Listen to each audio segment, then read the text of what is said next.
Chris, yeah, we were muted. We had a lot of people joining here virtually, so we'll just give it 2 more minutes. 9:34, we'll go ahead and get started. We had some things that were going on here.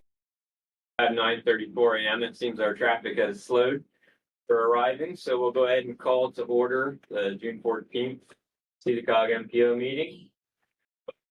In case someone did join, so we thank you all for being with us. We'll call the meeting to order. We'll do a few rounds of minor introductions. I think a lot of you have been part of the forum here at the MPO several occasions, but we do have some new people, I think, virtually, and we're pleased to have Tina Heinzelman. We made the announcement that she became the program assistant back in April for SEDA COG Transportation and Joint Rail Authority, and she did the minutes after the April meeting, though she was not present for them, and did a great job. Those are in your packet, and so we're very pleased to welcome Tina Heinzelman as the new program assistant and to be with us here today. You have a great background and been a really great fit for us so far. So I don't know if you want to share anything else about yourself or just be busy. So I spent 28 years in the newspaper business, and unfortunately, the company was sold and they downsized, and I was one of the casualties of that. So, but I think it ended up working out for the better. So, good to be here. thank you, Tina. Around the room, I think you all know each other and been a part of the process for a while, but I see here online we have some newer folks. I'll just maybe on their behalf announce a couple of those. We have Dan Zakaris from Michael Baker International. He's worked on several studies for us in the past, and certainly PennDOT, a number of statewide initiatives, is joining us. Brian Funkhauser, also from Michael Baker International, a prime consultant we have on an open end, and has done a lot of great work for us in the past as well. Then we have from Michael Baker, Gabby De Silva, also been working on our electric vehicle charging station study. So thank you for joining us. And I think that might be it, except for Rob Manzella. Would you like to introduce yourself from Luzerne County, please? Yeah, hi, my name's Rob Manzella from Luzerne County. I'm a transportation planner. Great, thank you, Rob. Wonderful to have you with us here today. Anybody else that I missed or you wanted to introduce yourself as your first time being a part of the MPO meetings?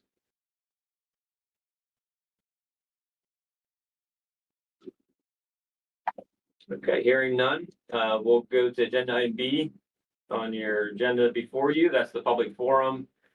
We have that as a standing item to open the floor. If there's something on the agenda that anyone wants to bring to the attention of the group that you'd like to share at this time, please feel free to do so.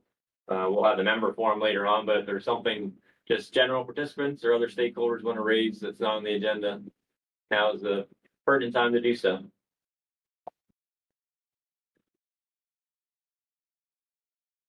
Okay, hearing none, we'll transition right to agenda item C. That's the approval of the minutes from the April 5th MPO meeting. Assuming everyone's had a chance to review those in advance when we shared the packet on Monday, and if not, then hopefully here this morning. And if so, we'd look for a motion to approve the April 5th, 2024 SEDA COG MPO meeting minutes. Motion to approve as amended or as presented. Great, thank you, Brad. We'll give you the motion. Greg, you're right in there. We'll give you the second. Thank you. All in favor, please indicate by saying aye. Aye. Any opposed? And any abstentions? Okay, great. Thank you. Didn't announce it up front. You may have heard the recording for those of you joining us, but we also put that on the agenda there at the bottom. Just your participation in the meeting and your consent to being recorded. And as has been our custom since COVID hit, we put the recordings, audio of them only on our website and our YouTube channel so that they can be accessed by members or the public to be able to follow along with what's discussed at the MPO meetings and not just strictly by reviewing the packets that are on our website. So again, this meeting is being recorded, helps us with our minutes, and will be on our website and our YouTube channel afterward. Next on the agenda is item D, our normal TIP administrative modifications and amendments. These are all in your packet. The District 2 actions are up first as we go numerically. Those run from pages 9 to 20 of the packet, and there are 3 amendments there that are included. So Mark Schultz is joining us, and I think you're unmuted, Mark. So would you please give us a rundown of the District 2 modifications? Yes, I will. Thank you, Steve, and good morning, everyone. Steve, would you prefer that I start with the amendments as in order with the packet? Sure, yeah, thank you. That'd be great. Okay, then we'll start off with the first amendment on page 9. It's for Mahatango Creek Bridge. We're anticipating an environmental clearance for that bridge structure in the preliminary engineering phase in July of this year. And with that, we wanted to advance the funds for the phase funds for final design, utility, and right-of-way into the 2024 year, and actually utilize the available funds on the reserve line item, which will then eventually reduce the commitment onto the 2025 TIP, making those funds available for future project interests. Do we want to take questions on these as we go? Sure, yeah, let's do the on each and then motion to approve them as presented. So any questions or commentary from Mark on this project from Indiana County? Okay, hearing none, we'll move to page 10.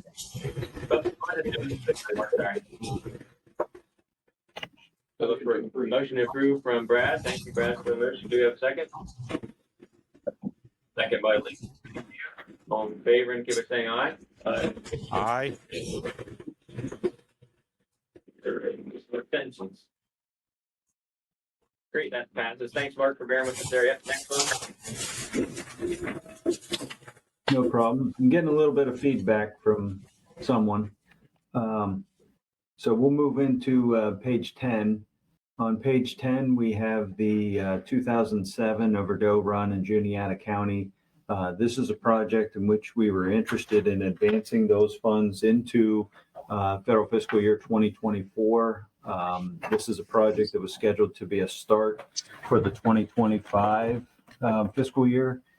We're advancing those funds much like the previous, which we take advantage of our reserve line item funds. This will help us to initiate the PE phase, get an agreement in place, and actually initiate survey prior to the winter months that are coming later this year.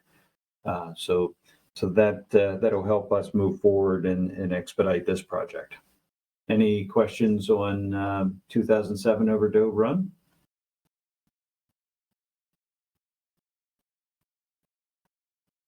If there are no questions, we look for a motion to approve this project also in Juniata County.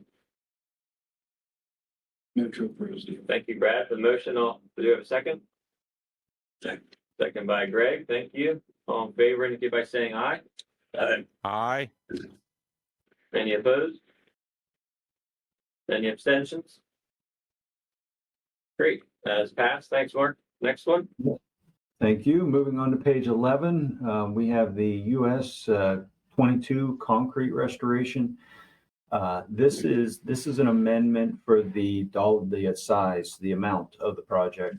Was recognized that through some cost savings and through some adjustments that we had a reserve line item amount of 100% state highway funds in federal fiscal year 2024. The department looked at and examined the roadways in which we would be able to invest these funds in a type of project that we would be able to produce before the end of the fiscal year, which is September. US 22 was identified as an area that needs pavement restoration. This is an area between Arch Rock and the Stop 35 exit and at Mifflintown. We're going to be looking to move this project up, and you'll see in administrative actions, we're working hard to get this into an 8/8 bid date for this year, which will allow us to encumber these funds and secure them for this project moving forward. So again, this is an amendment because of the amount of funds that are being moved from the reserve line item into a single project. So any questions on US 22 concrete restoration?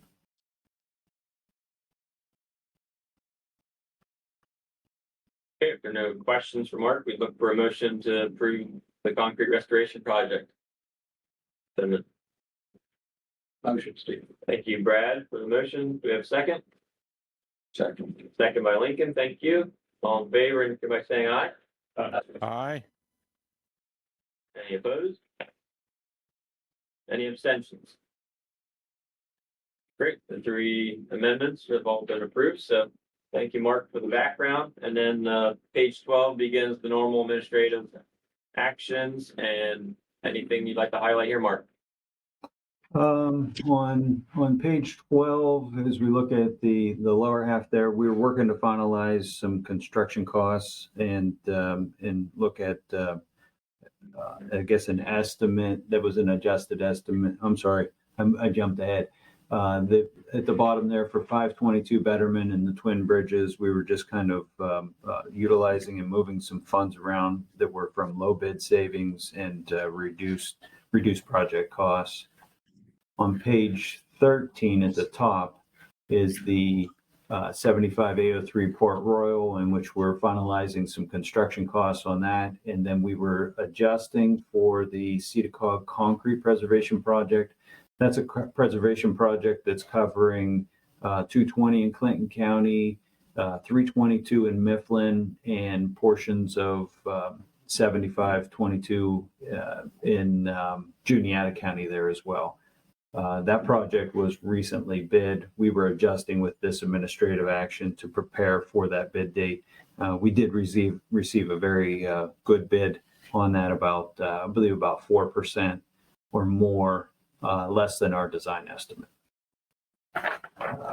Moving down on that sheet, you see the 22 concrete restoration. That was a PE phase. We needed money so that we could initiate and have survey and some PE portions for that project so that we can get that prepared for our August bid date. And then on the bottom of that page, you'll see the US 22 concrete restoration, which was just approved. There were some funds being adjusted and moved into place for that project as well.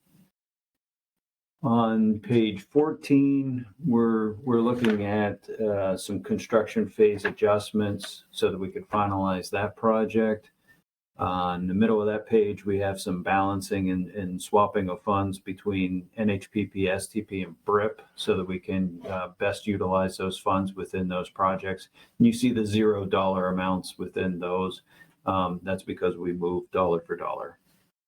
On the bottom of page 14, you'll see the de-obligations. Those are funds from completed projects that were returned to the TIP and to the reserve line item so that we could utilize those funds for other project needs and interests. Moving into 15, we're working to finalize some construction costs there for the Twin Bridges. And then on the lower half of 15, we have action items. Well, it was part of 1 and 2. The top of that was working to finalize costs. And then the middle of that page, action 2 of 2, is to return funds to the reserve line item from a updated estimate that reduced the dollar amount for a final design phase. On the bottom of that page, we're looking at, again, the concrete preservation for 22, and that was just approved with the amendment. Moving down the list into page 16, we're preparing for a bid date on the 2024 bridge preservation project in Juniata 2006 P44. There are 6 bridges that are being linked and tied into this bridge preservation project. So we're moving forward with that and preparing for that bid. That anticipated bid is in October of 2024. And then on the bottom of that page, we were advancing PE funds so that we could start up the PE phase for PE phase and survey. This again will help reduce the commitment on the 2025 TIP. For page 17, we're moving into fund adjustments and aligning them with the 2025 TIP. And let's move down to 18, moving along there. We were adjusting for a final estimate on Long Hollow Run Bridge. That project was bid yesterday. It's also a companion. There's 2 bridges along Long Hollow Run, 22A15 and 22A18. Though we also received good bids for that project, and those two bridges, we were approximately 10% under the design estimate for those. In the middle of that page, we advanced funds to funds for the construction phase. Let me see here. For the bridge over Long Run and the 2022 bridge preservation, we advanced funds for the construction phase for the 2022 bridge preservation. That will help to reduce the 2025 commitment. We took advantage of reserve line item funds that were available there. Those reduced 2025 commitments will, as we previously mentioned, make funds available for other project needs and interests as we move into the next tip. And let's see, down on the bottom here, moving ahead, let's move over to page 20. And the last line there, these were funds that were available because of a low bid. And 20, actually, I was looking at page, actually, I got turned around on my pages here. I'm looking for a Mifflin County project for Kish Creek, and I'm not seeing it. It must have been on a previous printout. So that's all I have at this time. Are there any questions for any of the administrative actions?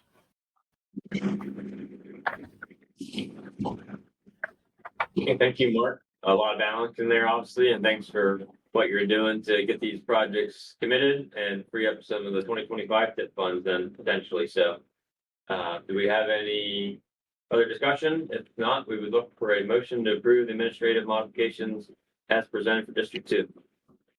Move to approve, Steve. Thank you, Brad, for the motion. Do we have a second? Second. Second by Greg. Thank you. All in favor indicate by saying aye. Aye. Any opposed? Any abstentions? Okay, great. Thank you. That covers all of District 2. Thanks, Mark. Yep, thank you, everyone. Next is District 3. There'll be one amendment here. The materials begin on page 21 of your packet.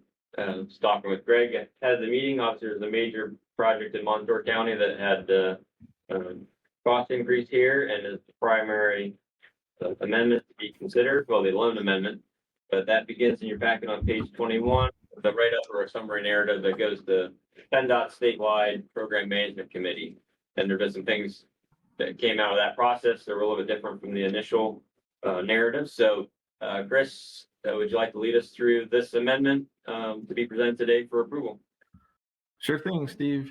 I guess I'll lead off with the good news before we get into the details. Steve talked about a process with the program management committee. We were successful in getting their help on this project statewide. They're contributing $6.5 million to this item, which is huge for the region. So I just kind of wanted to lead off with that to keep that in mind. This item is going to be modified once we work through the details on how that funding is going to come to the district and to the region. This increase came really late in the game for us at, what we call PS&E stage. We're getting the project ready to advertise, and we got an estimate from our consultant radically higher than what we were anticipating. So we've really been scrambling the last few weeks trying to figure out how to handle this. That $6.5 million essentially should mean we aren't going to have to defer anything on the current tip. And we're hopeful that on the draft tip, once that's opened up, that we'll see enough conversions on this project that we are hoping we aren't going to have to defer anything on the draft tip.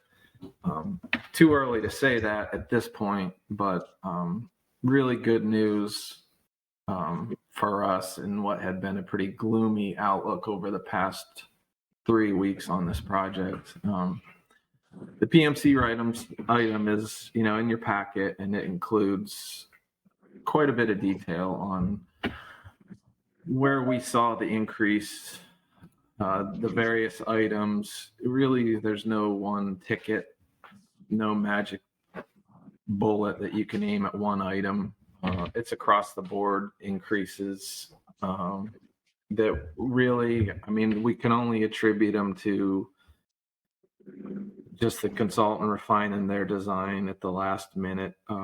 We've had several meetings with the consultant over the last year, above and beyond what we would normally have to work them through what's needed for this project. So in terms of how and why, it's such a cumulative,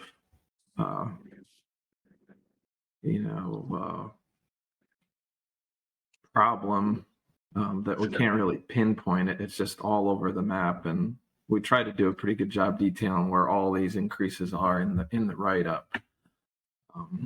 So I guess I would, defer to your questions. I'm assuming interested parties have read this write-up. I won't reread it for you.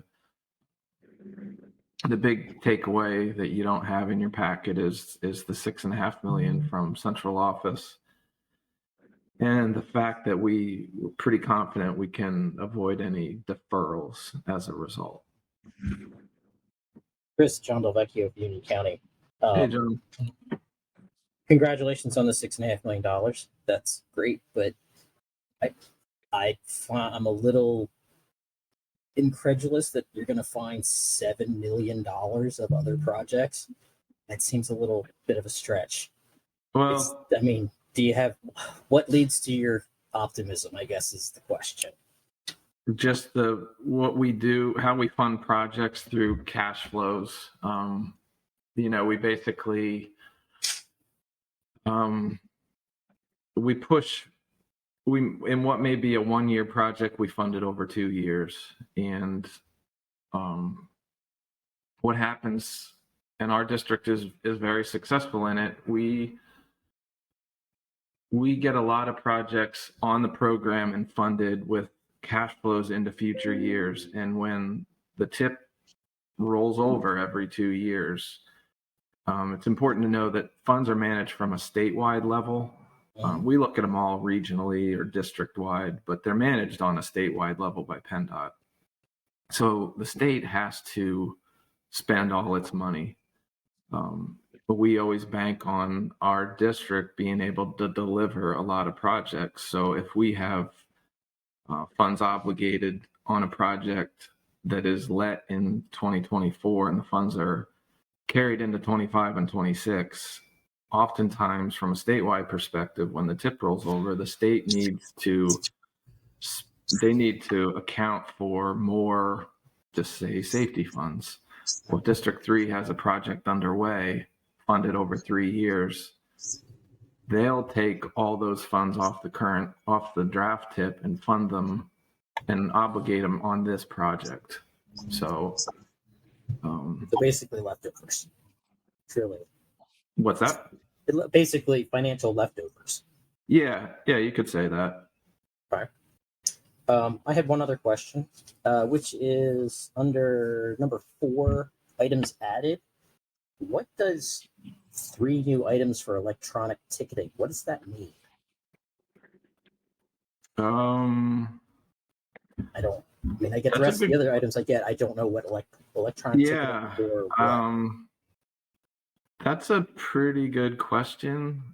I know Justin's there and he reviewed this. Justin, are you aware? I am not on that.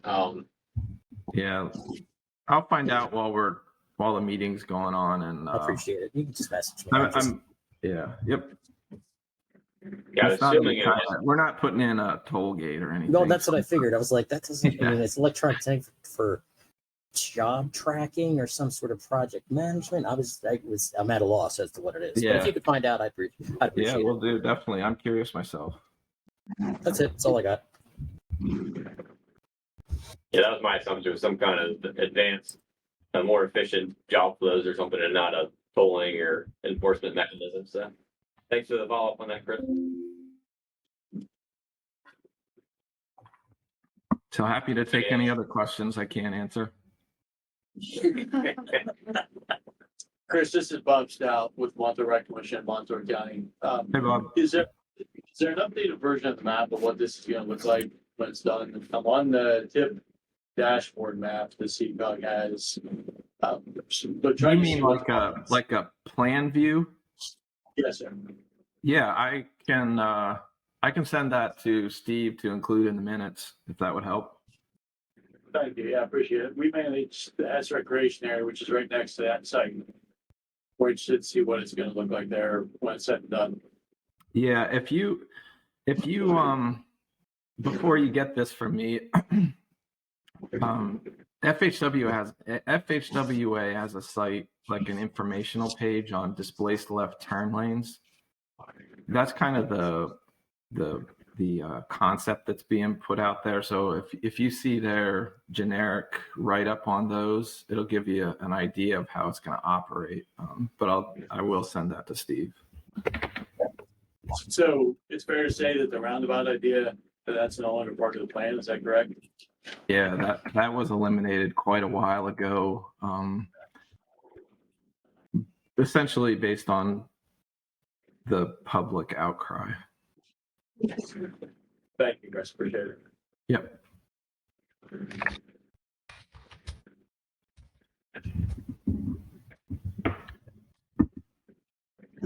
And then could you remind folks of the planned advertising and letting schedule for this, Chris?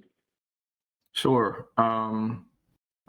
We are more than likely going to be, right now we have a let date of August 22nd. There's a good chance that may go to September 12th. That's kind of being evaluated today, tomorrow, to see which we're able to hit.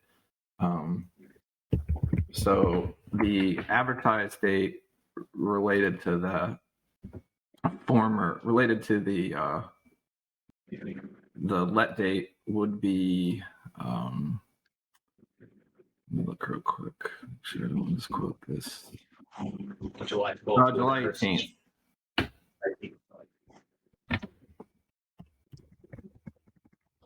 Very good. Thank you. Yeah, really appreciate your efforts and Justin and everyone, bringing the 6.5 million, statewide central office approved amount here. So there is a less impact, hit to the regional tip and all that you do with manage your projects and how you, take advantage of available resources and scrounge those up. Now you just manage the whole cash flow. So thanks for pulling this together and addressing the major safety needs. This is, after the CSVT, the most significant consequential project within our region. And so appreciate how you're able to move forward and meet these timetables. You bet. So, And thanks any for other thanks to the committee for hearing this out. It was a shock to us as well.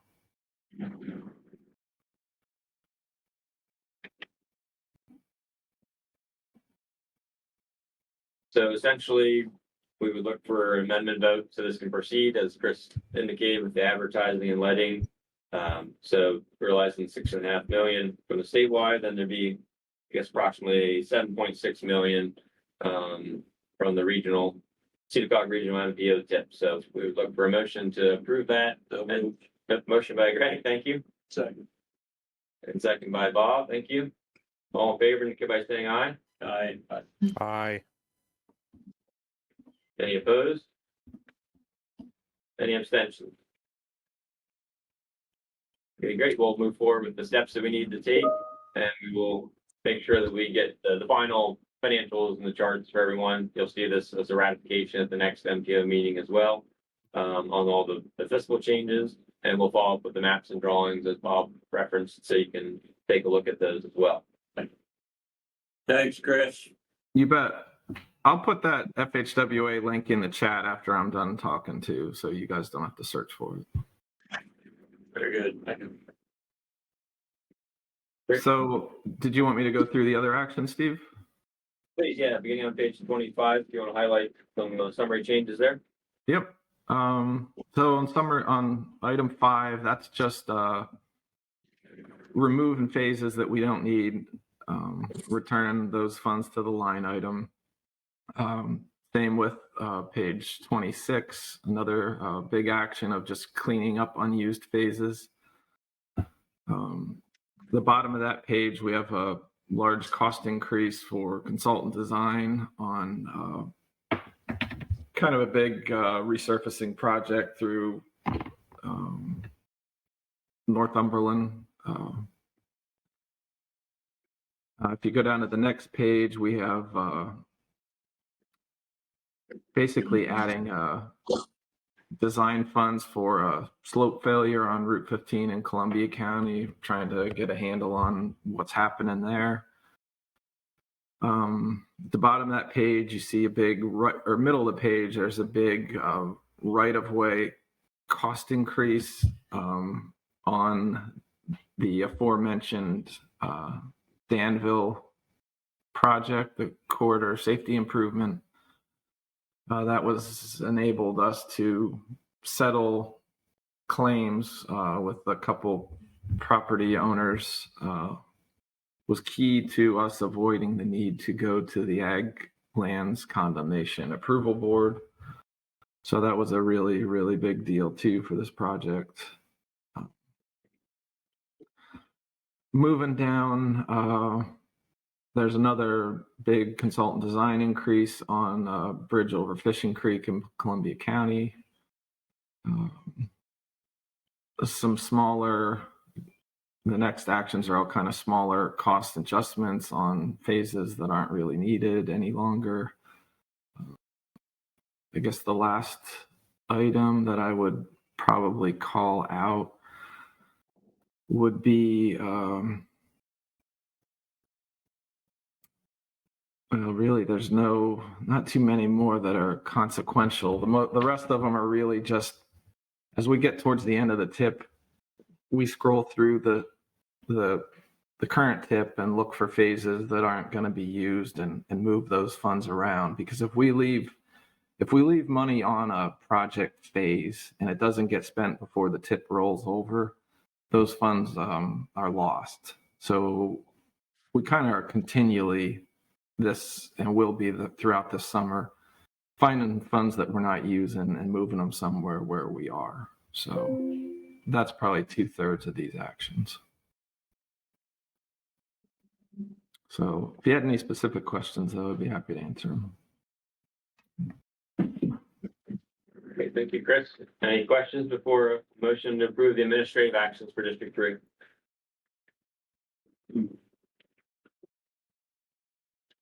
Okay, hearing none, we look for that motion. So moved. Thank you, Greg. The motion, do we have a second? Second. Second by Lincoln. Thank you. All in favor, and by saying aye. Aye. Aye. Any opposed? Any abstentions? Great. We put a normal thing in here, just as previously approved projects pending, funding award or completion. That's on page 33. Just the notes there, if you don't travel the region, you can see the advisories, that State Route 42 and Frosty Valley Road intersection in Columbia County, Hemlock Township. The signals will be activated next week and operational for flows through there. So that was kind of a longer standing safety upgrade, and land development has occurred, and commitments had to be made through the traffic impact studies there, turn lane and the traffic signal. So we'll note that one being completed in June. And then the 2 access roads, Sealands Grove, advancing. They've got the multimodal fund, but the Milton Borough Marsh Road is on pause due to the cost increases there. So any questions on those items? Okay, if not, Chris, I think you pretty well hammered the State Route 54 safety project, but any CSVT project updates you'd like to share today?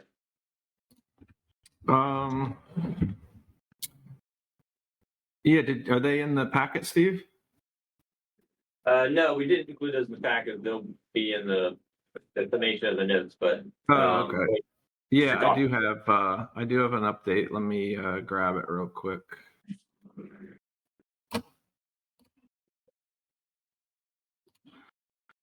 So basically the update that we had at the last meeting roughly is the same. The southern section, except we have, more progress. The southern section earthwork is about 75% complete.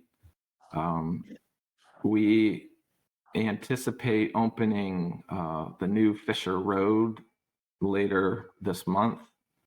If you haven't been down that way, the two roundabouts at Mill Road, App Road, and Airport Road are fully open.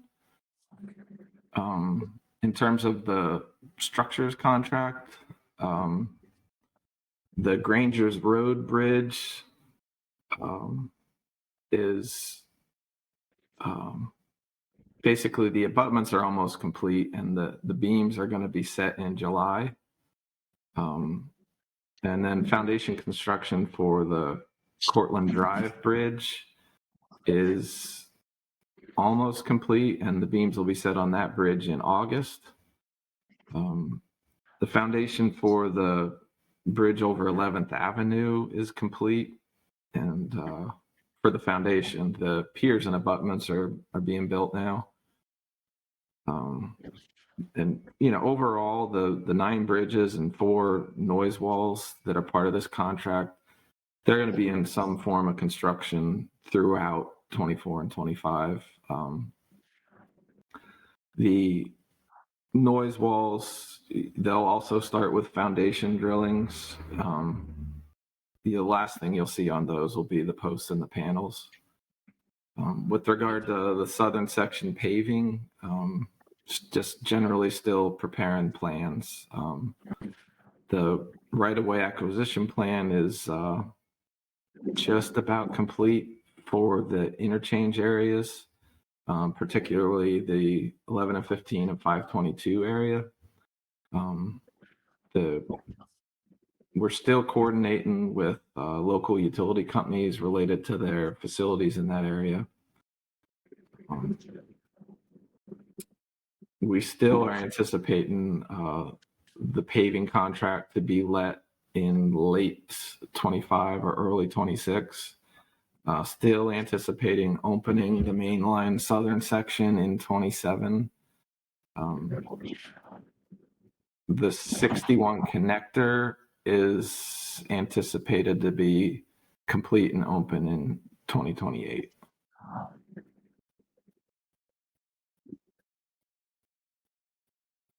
So Great. Thank you, Chris. Any questions for Chris on the CSPT project?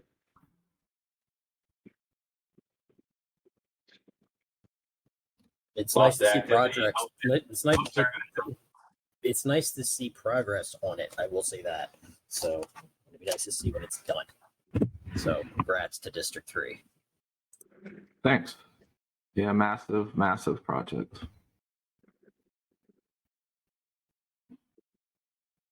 Great, thank you. And hopefully the summer treats us well and tropical storm season, and there's a lot of good work, and we avoid any of those major storms that impact the progress. Right. Okay, thank you. If there's nothing further from the members or from Chris, we're up to agenda item F. In your packet, that begins on page 35. A lot of these are going to be action items that are later on the agenda.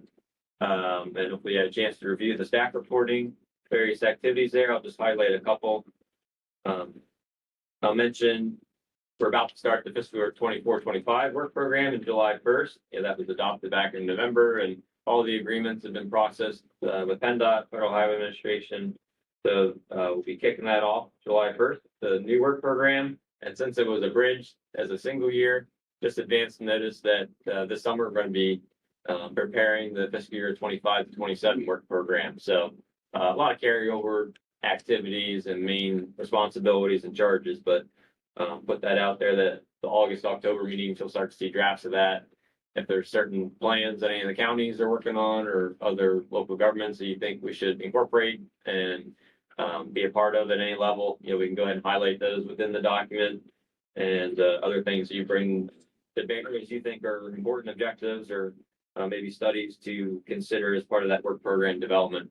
Look for that at October meetings as drafts, and then the November meeting we'll need to adopt that to get everything in motion for approvals to occur next year. But it'd be nice if we'll get that 2-year stable document process again for the work program. On page number 36, just on the coordinated transit plan, we had another recent project status meeting with our consultant team there. That's advancing. We're pleased with that. Document a lot of the stakeholder interviews and these new kind of narratives on transit rider experiences is something we haven't had in the past on that plan. So that'll be good. And then there'll be an online story map companion piece to the coordinated transit plan. Again, that's something we do in partnership with the Lycoming County Planning Department and the Williamsport MPO. So it's a multi-region transit plan. On the Title VI, you'll see the note there. Kristen's been doing a lot of great work with the PennDOT Bureau of Equal Opportunity. They did a recent kind of compliance check or virtual audit with us.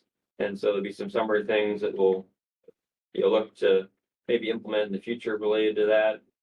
Some good points that came up, and largely everything looks very good with our program and our activities that we're in essentially full compliance with, and made recent updates where we needed to on some things were found in findings of planning agencies and certification reviews across the Commonwealth.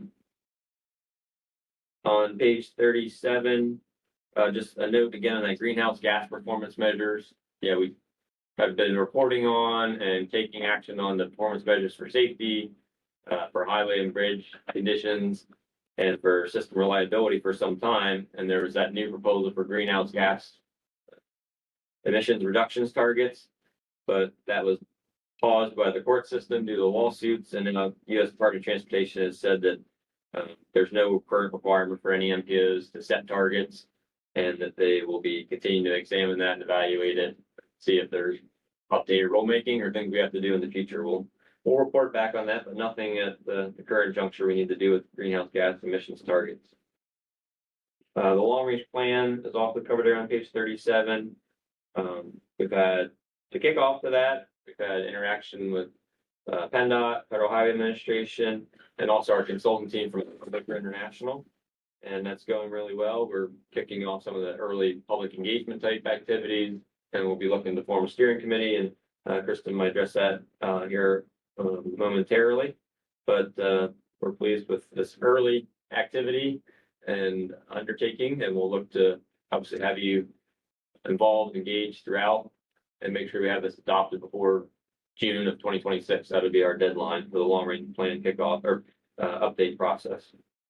And we're looking at a variety of new tools and capabilities and more visual elements and virtual public involvement opportunities as well to make things more convenient. Page number 38, just to mention the statewide carbon reduction strategy was finalized. So we had that link there in your packet if you're interested in looking at that. That'll be a good guide for as we can work with our carbon reduction program funds as a region and allocate those for projects to kind of rely on that guidance document. And we'll continue to have conversations with members and with PennDOT on eligibility there and good fits for the carbon reduction program funds. Moving to the transportation alternative set aside, page 39. We had shared the announcement. We were pleased that two of the projects were approved as part of that statewide action. Those were the city of Sunbury for their Front Street pedestrian walkway extension project, and Lewisburg Borough for their Market Street pedestrian safety traffic calming project. So we had two of the 7 applications were funded. So we're glad to get that accept. Others that are interested, it's always a good time to begin those activities early on. We're starting to plan, design, do public engagement on your projects. So 2025 will be the next opening of that PA set aside program most likely. So start your early activities as you're able. And I think the only other thing I'll touch on our page 41, we have joined the Association of Metropolitan Planning Organizations, the nationwide group, the Association for MPOs. So that's noted there. It's been great so far. We had a meet and greet with their staff. They're really great to work with. There's a lot of news. There's a lot of analysis and research, all types of educational webinars and training activities that they sponsor and put together as well. So we've joined our sister agency in Northeastern Pennsylvania Alliance MPO as a member. And I had seen recently that York MPO just joined as well for Pennsylvania. So starting to get more connections and engagement with the National Association, so we're glad to see that. We'll continue to share periodic updates as they come online. Some of that stuff's referenced in our strategic plan that's on the agenda here a little bit later as well for AMPO engagement and tapping into their services. On page 42, just note there that urban sim, that's a tool we were looking at for the long range plan to acquire, and we received pre-approval from PennDOT. I think that's going to be really great for scenario planning purposes for the long range plan and otherwise. And we coordinate up front with the vendor and also with the Philadelphia area MPO on that, and how they've used it as a forecasting tool and do some scenario planning and better evaluate the potential impacts of our transportation plans and infrastructure projects. So that's exciting. And at this time, I'll just probably open up here, Don, if that's okay. If there's something you want to highlight from the LTAP activity that's included there on page 42, it's been a lot happening of late. Yeah, just a couple of real quick comments. We are continuing to see more classes be held in our member counties, which is a good thing. It was kind of a recovery from the COVID and follow-up period. So that's good to see. There are 4 new classes, the other thing I'll mention, that are in various stages of implementation, but they are available for requesting. One particularly it's interesting to Bryce is on drones, the use of drones. There's another class, same deal, on GIS for the first time. There are 2 more traditional classes. One of them is school transportation area management, and the other is local trucks on roads, or trucks on local roads, I guess it's more proper. So we're coming to the end of the spring class period. Yesterday was the last one we have scheduled, but especially some of these new classes, if any of your municipalities are interested in that, get on the list for starting in the fall. I think fall into winter would be appropriate for existing classes and these new classes. But if anybody has any questions about those, please let me know and I'll be glad to help. Great, thanks, Don. And thanks for what you do with the kind of special things we do under the Office of LTAP as well. Our engagement with Penn College on the equipment operator training last week, and then another one this summer for the chainsaw safety. So we hit all the core activities of LTAP, and we like to kind of take these funds that we receive and do some hands-on demonstration type training events as well. So thank you for that. And then Kristen was going to touch on some additional points here for the long range plan update. So on the steering committee specifically, I'll be following up with some folks to potentially serve on that committee. We're looking to get some service providers, economic development interests, transit providers, as well as MPO voting members and obvious PennDOT representatives. If you do have a strong calling to participate in the steering committee, please let me know. It should not be a huge commitment on behalf of you to participate in that. We're not looking at monthly meetings or anything like that. And obviously there would be virtual options to participate as well. But it really is just steering the process of the LRTP update and making sure we're keeping on track and incorporating all the local needs that you may have. So if you do want to participate, just let me know. I'm going to get you on the list for that. I'm probably looking to have the first steering committee meeting July, probably. Yeah, so getting it started as soon as possible. Just wanted to mention one other thing is that the tip gets finalized for this round. We always start to look for the next round. And we did schedule road safety reviews with both PennDOT District 2 and 3 for the fall. So we'll start doing those, and we'll be reaching out to county planning and municipal representatives as we get that. We determine the locations we'll be looking at and making that schedule. So right now I can provide dates if you're interested, but beyond that, we don't quite know where we will be at what time. So, any questions on any of the items included in the staff report or any other things that triggered for folks? The other things in there are just kind of the normal TA set aside status reports and the highway occupancy permit and traffic impact study activity within the region. So if there aren't questions on that, we'll go ahead and segue right into our suite of action items here. Steve, I'm sorry, Greg. if I may, Yeah, please. I do have a question on the transportation set aside. the Danville project was funding from 2018. At what time did those funds become no longer available? That's evaluated kind of on a regular basis, and if there's progress that can be shown, I think there's some flexibility there. But I've not heard of any move or push because of some of the constraints they've had with, design that impacts the floodway and other changes there. So, Chris or Justin, have you heard anything with any further evaluation of that at a statewide level, or is that okay as it's advancing? I haven't heard anything. I think that's, at this point, it's okay. I don't know if Chris has anything else to add. No. As you know, we funded basically all pre-construction with safety funds, and I think we have about a little over 5 million on construction with safety funds, so no halt on that. I was just concerned, I know in past, there were certain projects that would come forward that if there were certain constraints on when the money had to be spent. Yep, understand. Yeah, sometimes they'll like federal authorization bills will have special pots that will only last as long as that bill. Safety funds at this point are almost like, NHPP funds that they get renewed every year. So, Thank you. yep. So Chris, this is Bob Stout again. So this is one that kind of concerns me as well through Montour Rec. I think in the next week or so, I'm gonna probably reach out to you, the borough and others, because this one was matched by DCNR grant funds. So we need to show to DCNR that we're making progress too.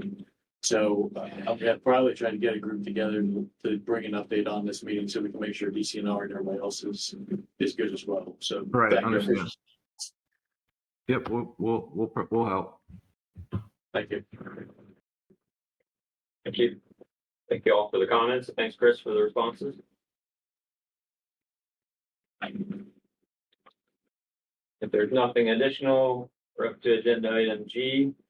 This is a normal step we take before the TIP adoption. It's our regular every 2-year self-certification of our planning process, to show that we're compliant with all federal transportation planning regulations. Our example is, consistent with what PennDOT puts out as a template for folks statewide that aren't the large MPOs, like the ones beyond 200,000 population urbanized areas. So we kind of prepared this resolution that you see on page 52, saying how we are compliant, consistent with a variety of those regulations, for 3C, comprehensive, cooperative, and continuous planning process, fiscal constraint for the TIP, things like Title VI, Americans with Disabilities Act, disadvantaged business enterprises, limiting with proficiency, performance-based planning approach, and so on and so forth. So you'll see that's in the resolution there. And there's some exhibits of a little bit more detail on the sections on page 54. And then normal attachments, we include an example of our newspaper advertisement, the public notice that goes in the daily item, and an example fiscal constraint chart to show how those elements are addressed. So questions, comments on that before we receive a motion to adopt the resolution that's presented in your packet on page is 52 and 53. Good job. Keep it up with all those various departments. It's impressive. Sure, a lot of statutes and regulations there. I would make that motion. Okay, thank you, Bob, for the motion. Do we have a second? Second. Thank you, Lincoln, for the second. All in favor indicate by saying aye. Aye. Any opposed? Any abstentions? Great, I'll sign that self-certification resolution and we'll get that included with our TIP documentation that we provide to PennDOT. So next is that consideration of adopting the 2025 TIP, and Kristen's gonna present that. Sure. So at the last meeting, which was in April, the MPO board approved opening the public comment period on the draft 2025-2028 TIP. We did go through that comment period. The first item in your packet on that process it starts on page 59, outlines the process that we went through and what dates we held the public meeting, et cetera. Also, we did receive one comment, which was from the U.S. Fish and Wildlife Service and suggested coordination with Fish and Wildlife Services projects are developed. And obviously that always occurs. So we're not concerned about that particular comment. There's also in the packet information and a summary of the meeting, which was held on May 6th at the Union County Government Center. We did not have any substantial comments or questions at that meeting. Also in here is the list of items for the required submission and our submission checklist. There is also the fiscal constraint table with additional information. And finally, the MOU, which specifically outlines the process by which the TIP can be revised or amended. So also, if you do want to review anything, all of the background documents, as well as the public meeting reporting, packet, et cetera, those are all on the website under the Transportation Improvement Program space. So if anyone has any questions about the process, take those. If not, if it is acceptable to the board, I would request a motion to adopt the 2025-2028 TIP. Motion to adopt. Second.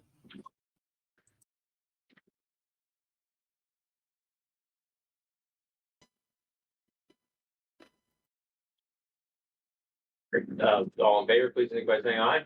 Aye. Aye. Aye. Thank you very much, and we'll get these documents submitted and up. Pretty have a lot of participation from the public in that. I kind of didn't figure, but figured I'd ask because I couldn't make it to it either.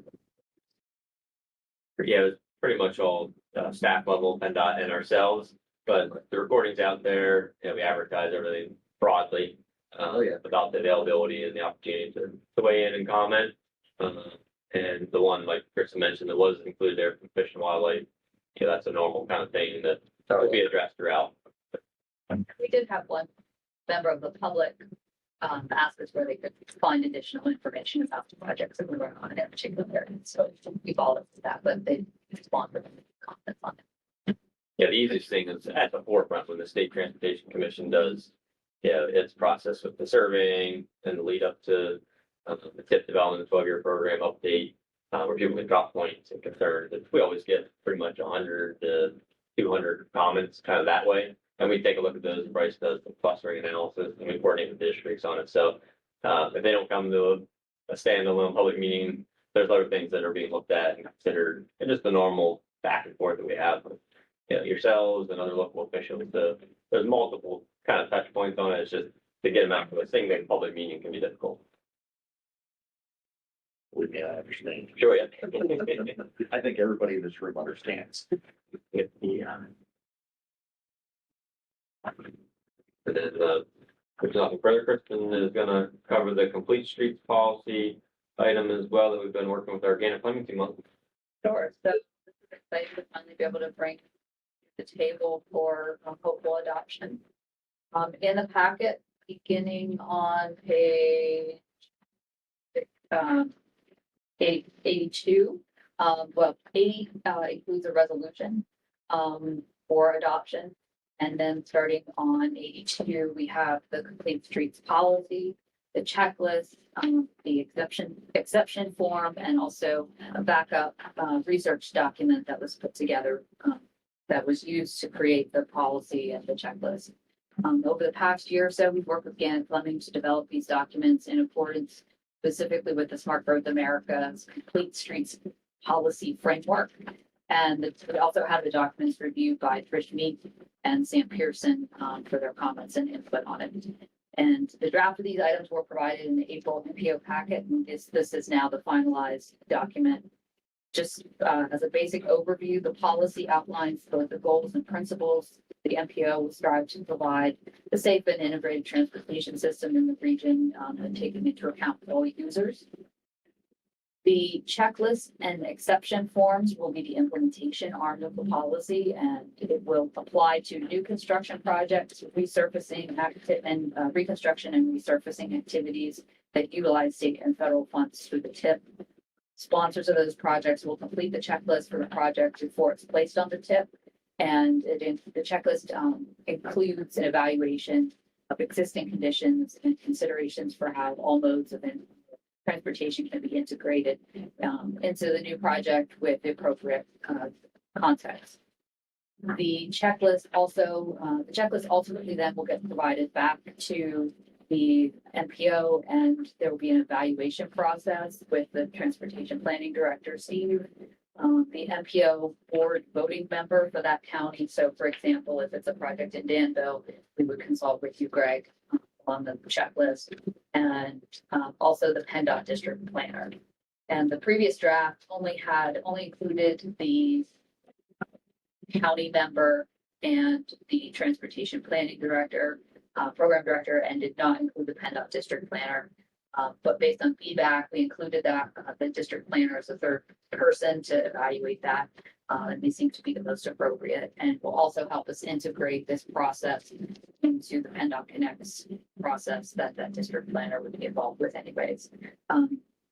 So then there is also a process to receive an exception, and those are specifically outlined when an exception from completing the checklist would be evaluated as well. And that is specifically in line with the Smart Growth America framework. That framework that is put out, it provides, which is a really great document to kind of look at. So it's what it looks like, but it also includes scoring. So the certain items that you include in your policy, you get certain, points out of that. And so our goal was really to get the highest score we possibly can for the MPO policy. So that's why we included only the exceptions that we did, and really worked to make sure that it met those criteria. Also included in the packet related to the this particular work order is a copy of Bloomsburg's Head-of-Cycle ordinance that was adopted earlier this year, and is with part of the technical assistance that we have in this work order to utilize. So again, Fleming worked directly with the town to get that done. And there's two additional work order items that are remaining. One is a template or a guide for municipalities that might be interested in incorporating some form of complete streets policy or document into their decision-making process. That will be very high level, so that can be customized a lot to the particular context, and then also to complete the MSATC like pet matrices. They've been, I believe, contacting most of you probably over the last couple months to get an updated list. And then, as I mentioned, there's a resolution in there for adoption. So is there any questions or comments, concerns about policy or any of the thoughts? The evaluation process, the scoring and so forth, would that then come back to the MPO for further advancement? It will be,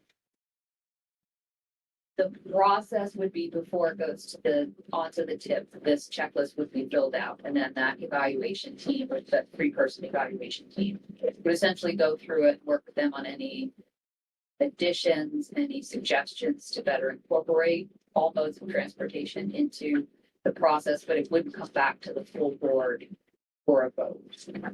There is a process in there whereby I believe it's put on the website for review, and we'll keep track of that information of how it works. But eventually the whole board would vote on the tip. You would vote on it. Yes.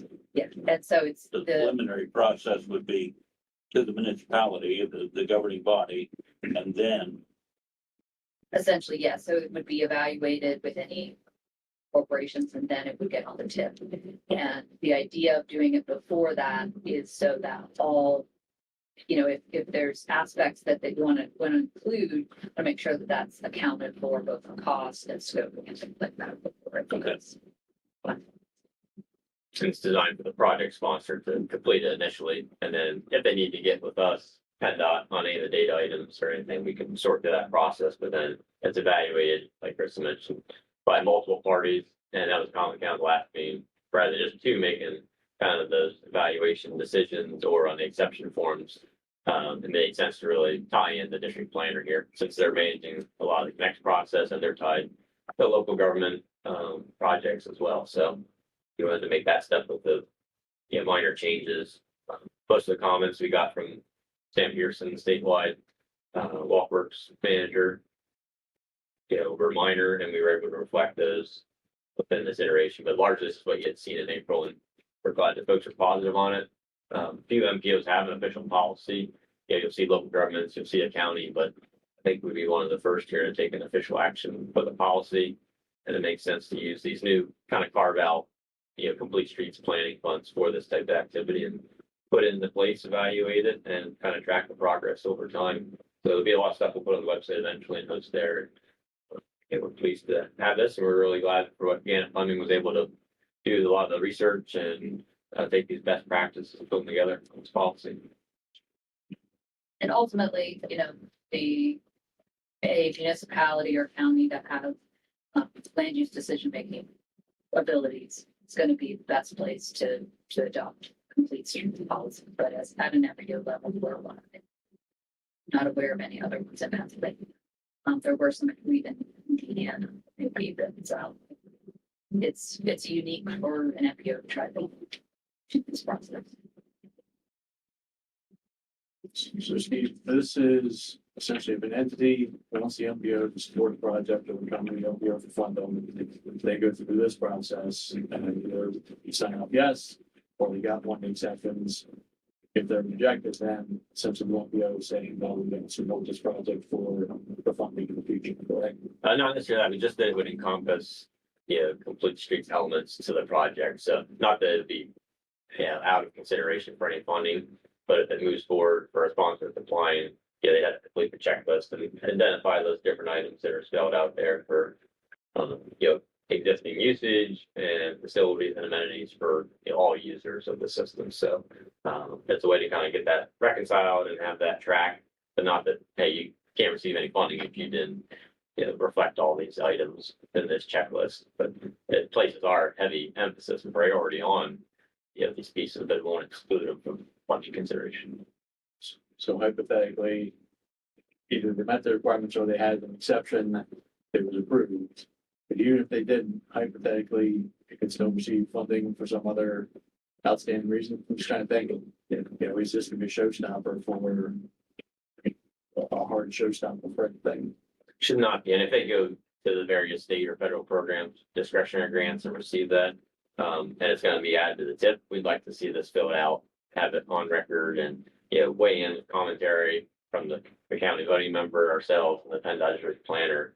But, they can still go to any number of grant programs and still get funded, outside of having really strong results on the checklist. Just put you higher on the list.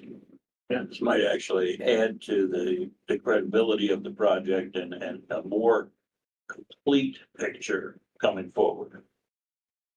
And obviously, not every project needs every aspect of this. Right. And so it is context. Yeah. Context sensitive and making sure that, but also trying to get to the point where people are thinking more about, is it appropriate to put sidewalks here?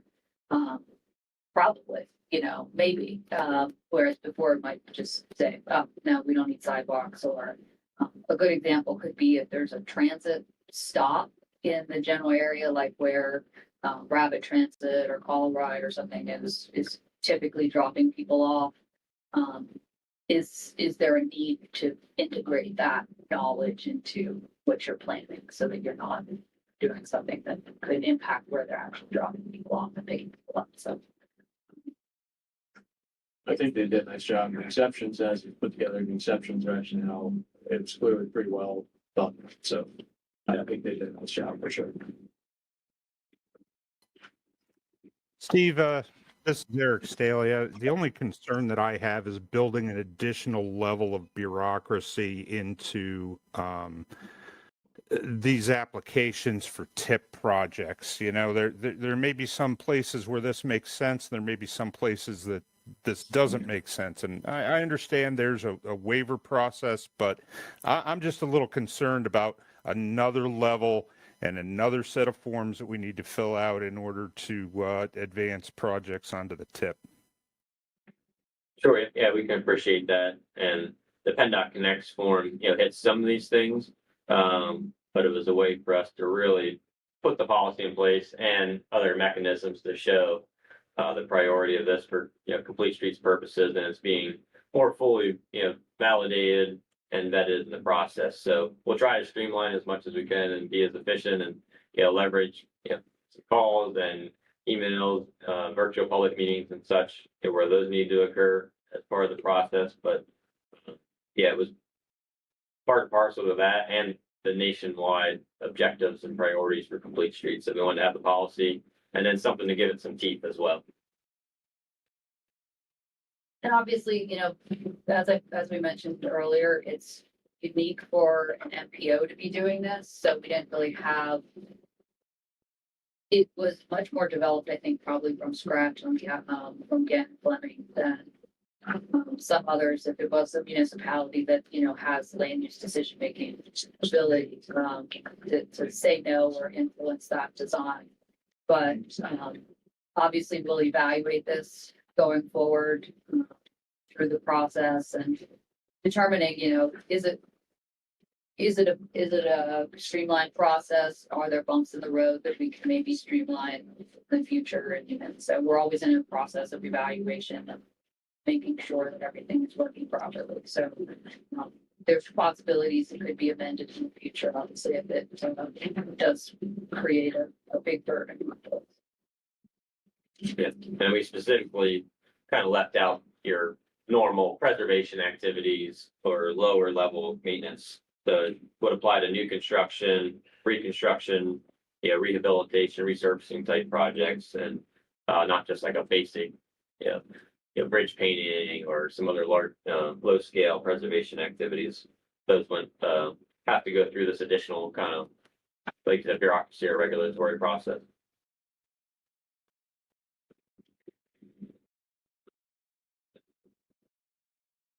And could be iterative, as we find things like Kristen mentioned, and that evaluation is set out in the policy to occur at least with the tip or long range plan update cycle. But we can look at things midstream and regularly if there's little tweaks or if we need to get another motion to adopt revisions to the policy or changes to the forms or anything like that. We'll certainly keep that open ended.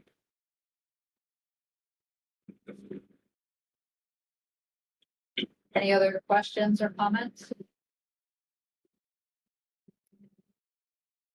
So if not, then if policy is acceptable to the MPO board, I would request a motion to adopt the SEDA COG MPO complete streets policy.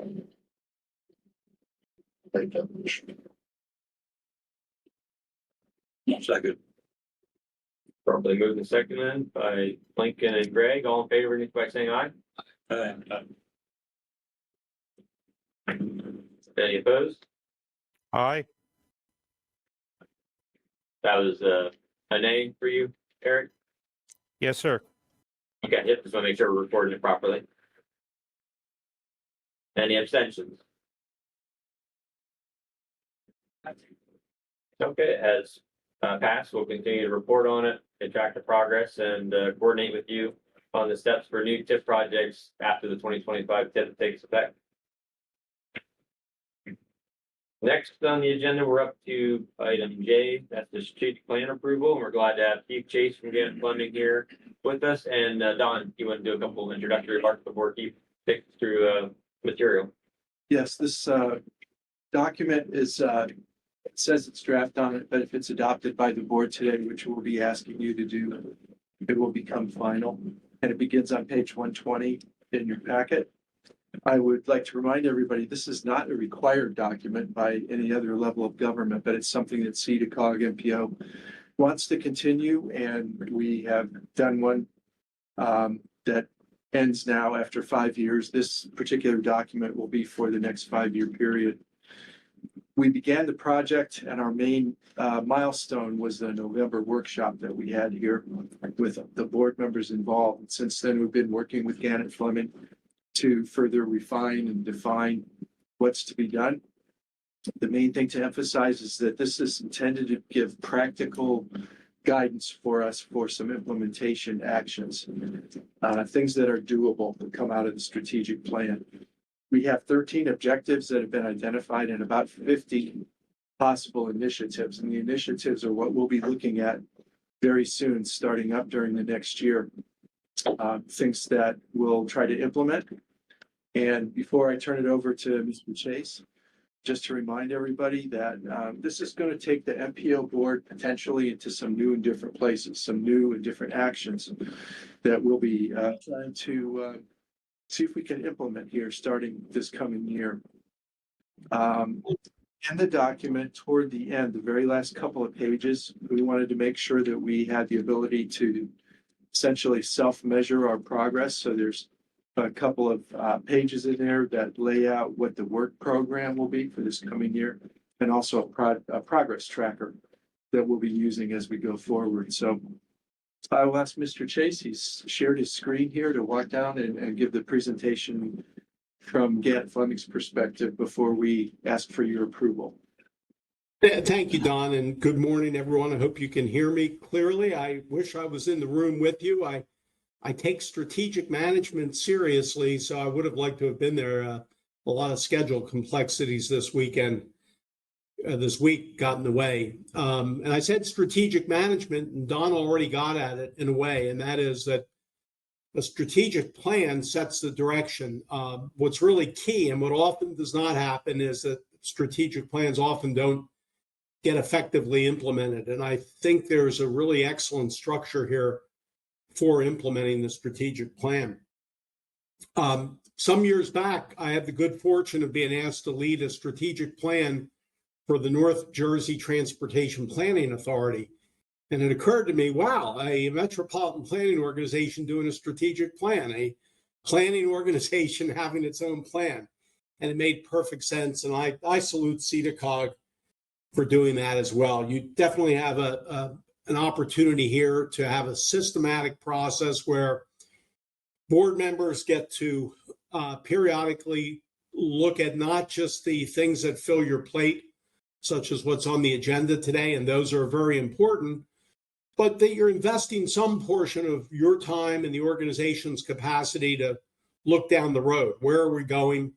How are we going to get there? What are the trends that are impacting us? And what's our response to those trends? So rather than using a PowerPoint, I think my own strategy was to keep everybody's head in the document a little bit. I hope I don't get anyone seasick.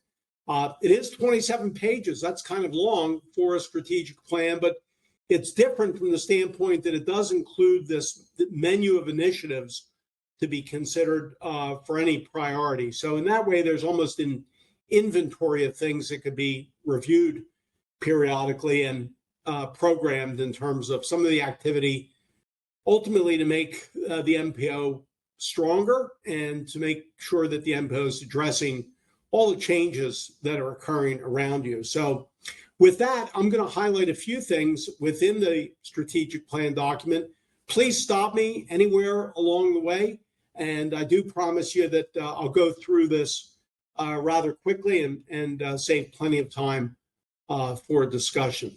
As you can see at the high level, the document is organized around laying out its purpose and use. And I hadn't looked at it in a while. So this morning I was looking for the mission statement and I almost began to panic, thinking somehow we lost the mission statement. And a strategic plan without a mission statement is like summer without a picnic. So I did locate that, and there is a mission statement. The strategic plan is built on a situational assessment. You had a great hand in shaping that back in November, that workshop that we had, and that indeed was the foundation for building out the plan. We'll highlight the vision briefly, and then the real backbone of the strategy are 5 strategic priorities, each of them advanced with objectives. What is somewhat unique with this strategic plan is it's kind of initiatives based, and that is what are those various initiatives for us to consider, as Don said, to advance those priorities. You can't do them all at once, and even over 5 years, you may not do all of them. But at least there is this capacity, there's a culture for a planning organization that even plans for itself to make sure that it has capacity, make sure that it's addressing the right issues. Don also touched on the implementation. strategic plans are not even worth doing unless there's commitment to implementation. And I'll briefly highlight those tools that Don mentioned. I noted moments ago that the mission is actually incorporated within the purpose. And there was a fair amount of thought given into the mission. As you all likely know, a mission is an organization's reason for being, as they say, the raison d'etre. And it helps you to keep a focus. It's more than simply high-level rhetoric. It helps you at times where you're considering doing things and you can legitimately ask, is it within our mission or are we creeping away from our mission? And as you can see, as it says, that the mission is that the MPO aims to enhance the MPO's capacity and capability and capacity to effectively plan for a safe multimodal transportation system that supports the economy and quality of life across its 8-county service region. I go all the way back to my grad school days and say that's a pretty good mission statement because it recognizes that transportation is not an end in and of itself, but it's how does transportation support mobility of people, businesses, economic activity, and quality of life. The backbone for any good strategic plan is to effectively address 3 big questions. Where are we today? Where do we need to be? And how will we get there? And I hope you find that this plan does a pretty good job of laying that out. This page does lay out the structure for the plan, starting with that mission and the vision. We'll touch on the vision briefly. As I noted, the backbone are 5 priorities, and each of those priorities is fleshed out further in terms of objectives. Objectives getting a little more specific in terms of how those priorities are advanced. Then initiatives become that menu, that choices we have in terms of the kind of things we may do in terms of advancing each priority. And you may wonder, well, where are the actions or where are the steps? And we have quite frankly found out that when you get to that granular level, that's more about your annual programming, that at least once a year you're going to step back, if not more often, and look at these priorities and see which ones can be advanced, and then identify the more granular steps or actions and who's going to carry them out and what's the time frame in order to give legs to the strategic plan. And finally, this implementation framework that I've referenced a couple of times now. I'll go through this fairly quickly. Again, I hope I'm not getting anyone seasick. If I do, please look at your other document. It is notable that the voting members are listed.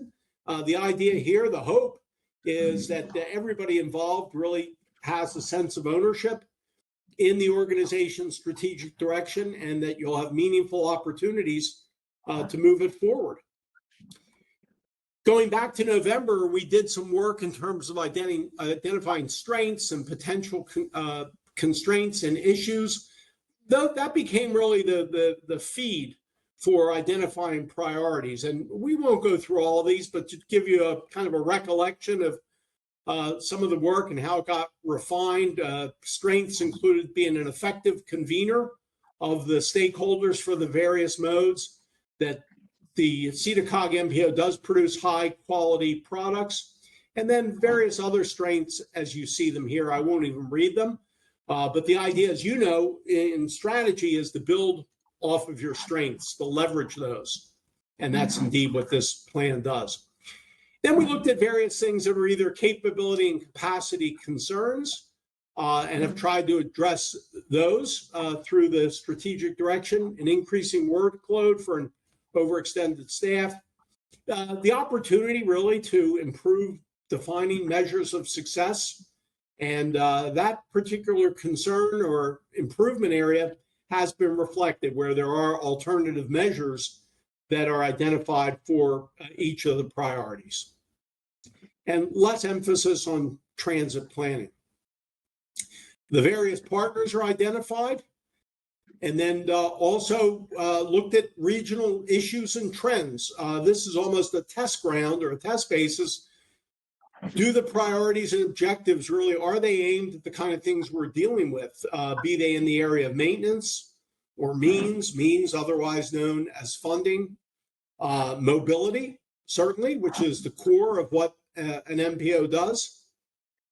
Multimodal, our markets, the relationship of transportation to economic activity, workforce, job creation, and then a series of other measures. So these 26 items listed are essentially answering the question, what is our direction in response to? This is sometimes called an environmental scan, that you look inside the organization, you look outside the organization.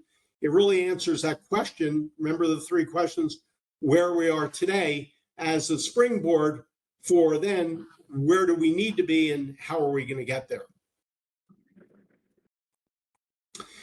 The vision has been laid out in kind of a different way, which is fine, rather than a single vision statement.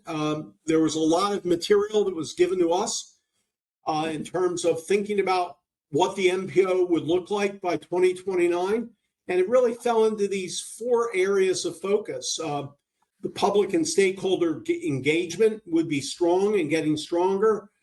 We've heard a lot at that workshop about the need for intergovernmental coordination, and particularly the relationship between the MPO and municipal government in the SEDA COG region. And funding typically shows up in any vision, as well as there was a strong theme about continuing to make greater use of PennDOT data and other sources as the foundation for a more performance-based approach to planning. So at that point, everything up to this point in the document is really about the where we are now. And from that has been identified 5 strategic priorities. I'll go through these even a little faster. And the main thing to keep in mind are what those priorities are. They do form kind of the spine or the backbone of the strategy. And the first one is the condition of the system and modernizing it. So there are a series of objectives for that priority related to multimodal and access, resiliency, and the use of transportation technologies. You noted that I noted earlier that one of the areas that was identified for possible improvement was measurement. So each priority does list a set of potential measures for measuring progress. I'll be careful about not talking too much about performance measurement, other than to say that this is a highly pragmatic approach, that rather than only having system performance measures, it looks at measures more broadly in terms of how can we measure progress, not only system performance. Public and stakeholder engagement is the second priority, quite appropriate for a metropolitan planning organization, even when you go back and consider why MPOs were created. Back in the 60s, it was a recognition that transportation planning best occurs at the grassroots level, where the needs and the issues and the problems are most understood. 2 basic objectives: improving communication and engagement with stakeholders and the public, and inviting new perspectives and experiences to inform MPO planning. I thought that was really laudable in the workshop, that I heard from several board members. We really need to get greater perspectives, really need to be in a learning mode. Our third priority is intergovernmental coordination, with the objectives as shown, improving that MPO local government partnership being one of them, and also an objective related to expanding planning and technical assistance. I've been involved in grants over the past few years, and I've seen firsthand that there's a lot of call for technical assistance with local governments. The fourth priority, the fourth of 5, is funding, resources, and capacity. Pursuing funding from all relevant public programs and private sources, grant funding now into the mix, and even enhancing and expanding staff and board capabilities in this area of funding and resources. And our last of the 5 priorities is that related to data and information, expanding data availability and expanding the board's knowledge of the region as a whole. What's kind of unique about this document is then we move into this menu or this marketplace of various initiatives for each one of these, and they're organized under the objectives. it becomes very handy for you in your regular process between board members and staff to step back and look at these initiatives and determine which ones we may move forward on. So I'm going to move fairly quickly through those. I've already talked about the priorities and the objectives, but this does give you a little bit of a sense that there really are a lot of initiatives to consider and to program.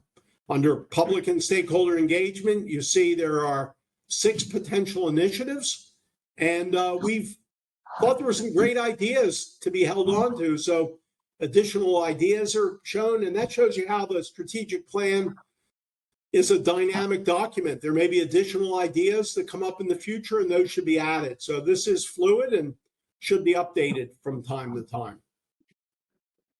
I'll go right to the implementation and wrap up. You get the idea. I hope all of you will take some time to dig in to the document and to even identify where are you interested in being involved? Where does your skill set and your interest make the best mark? So in this final section on implementation, it's really about launching the implementation, pursuing select initiatives, and then providing that feedback loop in terms of assessing how things are going and reporting progress on an occasional basis, a periodic basis, and considering those measures of success and making those part of the reporting. So we do lay out the launch, what's involved in that, and it's meant to be a modest beginning. Select 1 or more initiatives for year 1. A 5-year window is very practical because you can't get everything done in 1 year, but often organizations that don't spend time looking over a longer horizon often really don't start anything. So the idea is it'd be great in 5 years if every one of these priorities has been achieved, but it may be a portion of these priorities. We talk about pursuing the initiatives, and I'm going to wrap up with this. Structurally, what's been prepared as a tool is an annual work program, which is an opportunity in 12-month bites to step back and say, which of these priorities or objectives are we ready to move forward on? It doesn't have to be for every priority. It may be in one area. Or what are the initiatives that we're going to adopt? What is that outcome, briefly stated, that we're hoping to achieve? And who's going to be involved in leading that? It then provides a very simple format for status reporting. And if you look at this, if the board chooses maybe every 4 months or every 3 months to have an update as to how we're doing with our strategic plan, that's a very strong governance practice as well, that there's at least some time being invested in looking forward in terms of where are we in terms of moving ahead strategically. The world that we live in today does involve that accountability externally as well. And the concept here is that there might be a very simple progress report that's done annually. It could be a simple 1 or 2 pager, and it's organized around those priority areas and giving the public and stakeholders some idea of what our priorities are and how are we making progress against them. So in wrapping up, what I would like to note is, again, you have an excellent opportunity here to be an MPO board that's very forward-looking and focused by investing some portion of your resources of time and talent on investing in the future. This strategic plan is flexible. It gives you the opportunity to prepare and position for the future. Most of us have a lot of familiarity with organizations that are reactive, and there's a lot to react to. So I like to tell people it's better to be 90% reactive than 10% strategic and forward-looking than to be only reactive. If we find ourselves only being reactive, it lends itself to putting fires out, not positioning for the future. And for certain kinds of boards, maybe not an MPO board, but I've been on boards where not having a strategic focus kind of lends itself to micromanagement, but we know that's not going to happen with you. This is going to be an excellent tool for stakeholder and public involvement as well, and to bring in other organizations to help advance some of these strategies and priorities where they have common or shared goals with you. And in wrapping up, I'd be remiss if I didn't offer a great word of thanks to Steve, Don, and Kristen. They were terrific to work with. And thanks again for the board for the investment you made last November by giving us so much to work with to develop this over the past year. Thank you. Thank you, Keith. One further comment too, before asking if any of you have any further questions or comments. SEDA COG proper has been involved in strategic planning process over the last couple of years or so. And I think the results of this hopefully might inform some of the work that gets done at the SEDA COG level. So we hope it'll be valuable for that purpose too. So before asking for approval, does anyone have any further questions or comments at this point? Steve, I'd say they did an excellent job. It's a very well done report. The one thing that catches my attention on page 126, I guess the packet, increasing workload for an already overextended staff. I truly don't know how you guys get everything done. It has to get done now. There's more stuff for you to do after this. Are you capable of doing it? Do you believe that this is realistic for you? Yeah, I think what's Keith and Michelle pulled together with the progress trackers, it's something we're kind of always these points. It's not maybe that we're reporting on in the best way or means for all the members. I mean, there's a flood of requirements, there's a flood of things we have to do. There's all kind of new requests, that come at us from multiple angles that we try and work on. Let's kind of get out this strategic framework of, oh yes, these are things related to what we went ahead, what all the members have mentioned at the forums and the surveying and your priorities. But we want to be working toward those as much as possible. We're just as individuals and as an agency focused on continuous improvement. So where we can show those progresses of what's laid out in this plan, I think we'll make that work and report on it in a way that it's seamless, hopefully for you all, and to kind of marshal the horses of MPO memberships, like the Keith's point, where you're really interested in a certain topic, want to kind of work with us to set the agenda more so for how some of these meetings are crafted or other things you want us to work on. I think we'll just be able to pivot and be flexible and all those kinds of areas. So I think we can take that on. And to Keith's point, you can't do the entire list up front, but top objectives we want to work on more closely, and we're already hitting some of these. I would just point out the engagement side of things.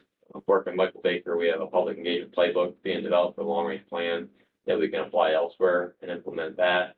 The multimodal side of things, like the complete streets policy and everything. So we're hitting already some of these objectives, but it can be a give and take. Certainly, as other things come to the fore, something can slide a little bit here or there as we need to. Appreciate how you've been involved since you come on as a member, and how everybody's weighed in on this process. It's been helpful for us. I've only got one thing that I'm thinking about, and maybe I'm completely wrong in my thought process here, but like objective one of our system coordination, air conditioning and modernization, or objective A, evaluate multimodal transportation infrastructure and access, particularly for low-income, senior, and disabled residents. In our area here, pretty much every plan that we have also mentions the plain sec community. Should they be mentioned there as well? Just something that popped into my head as I'm reading this. Maybe it doesn't. I mean, I know there's certain areas that talk about bike ped and that kind of stuff. Maybe that encompasses them as well and they're covered there. But I mean, everything else, we reach out to that community. And my thought just says that maybe they should be mentioned there as well. I don't know what everybody else mentioned, but I kind of think that in my mind, we might want to be mentioned in there, being that we, if we don't look out for them, who does? I thought we'd actually talked about that last November at our meeting. It could be wrong, but that's a good point. It's a good point. Yeah. One place where go back 5 years already, and hear about us starting up the long range transportation plan process again. There was some of the previous plan did consider that. So it does show up some places already, whether it gets mentioned here or not. Yeah. We certainly don't want to forget about it because it's. No, and most plans we do does Yeah. mention the Plan Set community. And it just caught me that as I was looking at them, like, nothing was actually mentioned about that group, so. Yeah, it's definitely the complete street spots. I just don't work fine to the packet, so we have it multiple places there, but I didn't see it come across in the chat, but not here. Kind of that whole underserved, maybe, Yeah, catch basket for some things like that, but if we want, that could be an easy modification before, we finalize this to add plain six. Is that the wording you think would be best for that objective A? I agree. Whatever everybody else thinks, I mean, it's just my opinion, so, whatever everyone else Yeah, we thinks. see to do, sure.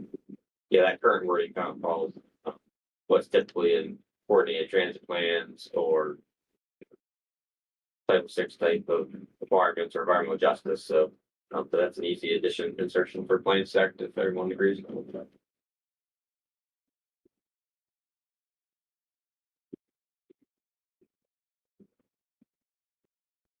Any other comments on the strategic plan?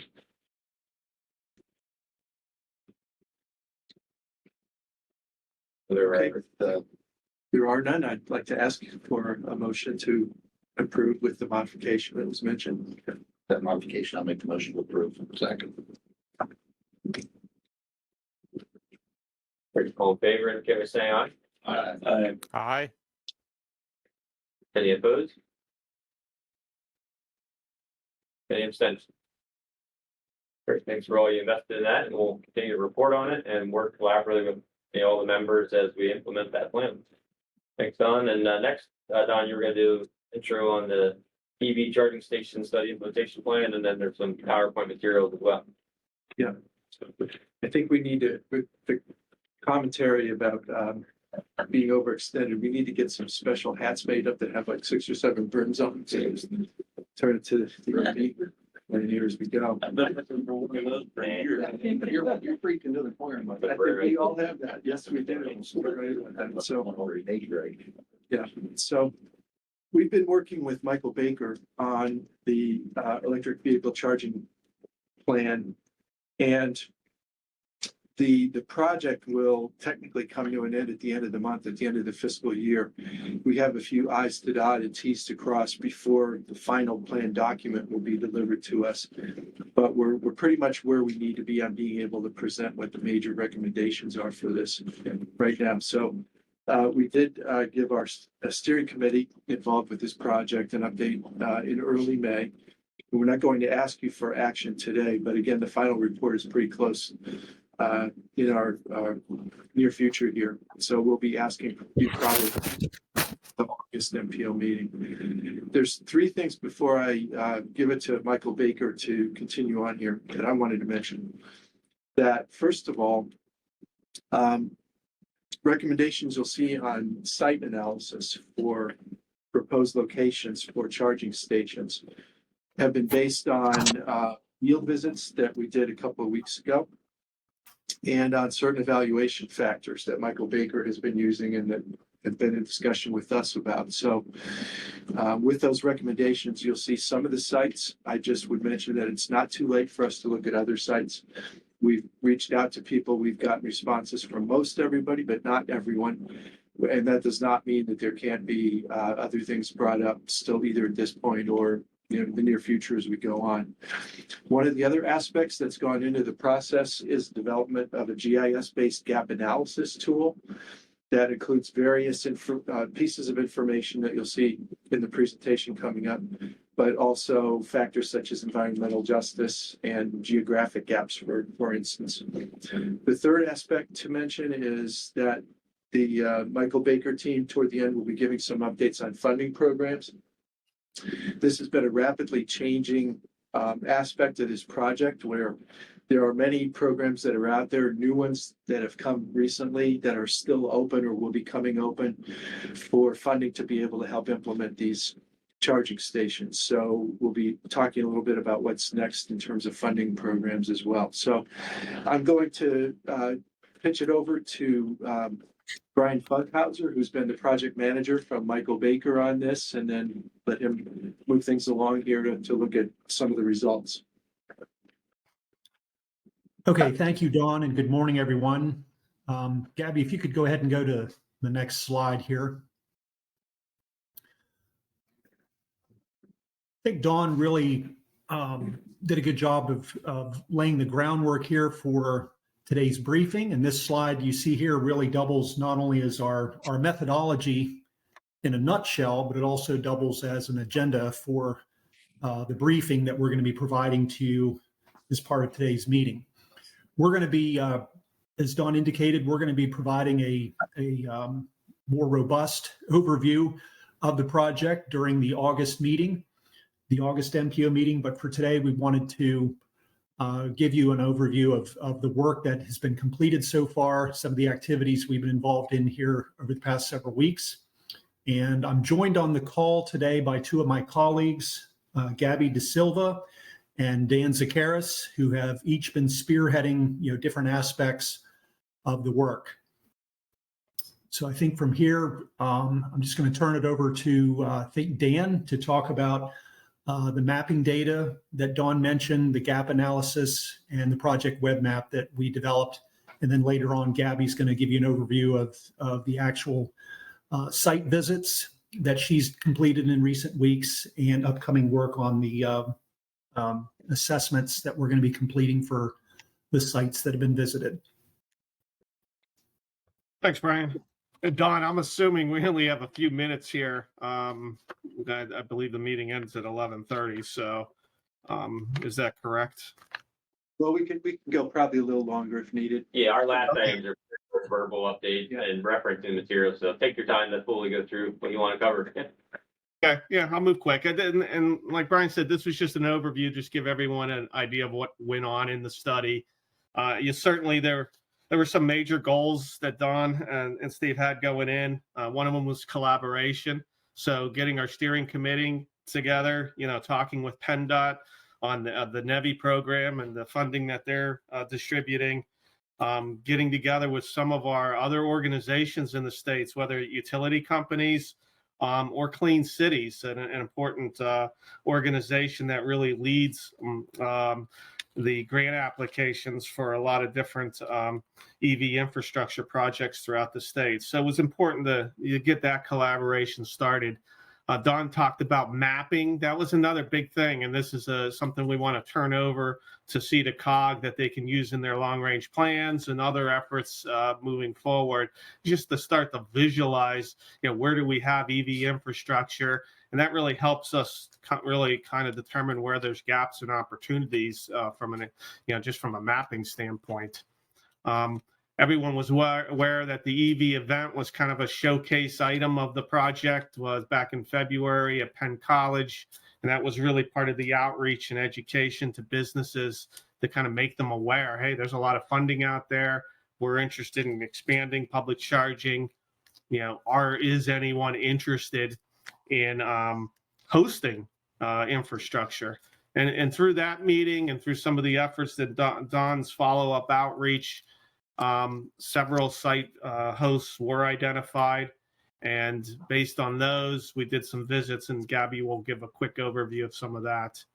Some final tasks. We are right now finishing up review of municipal ordinances within the region to see if anyone has addressed EV. And then we're going to showcase some other examples in Pennsylvania, maybe a lot, more toward the Philadelphia area, but in like Bucks County, but gives you kind of a feeling of how, different municipalities are addressing EV infrastructure in their regulations and ordinances. And we do want to put this together in a document at the end. So, the resource and materials are all available for SEDA COG, because undoubtedly this is going to be an ongoing process, especially as more EVs get sold in the region, and there's a greater need for the infrastructure moving forward. So this will be an evolving process and probably repeated periodically. We mentioned the mapping.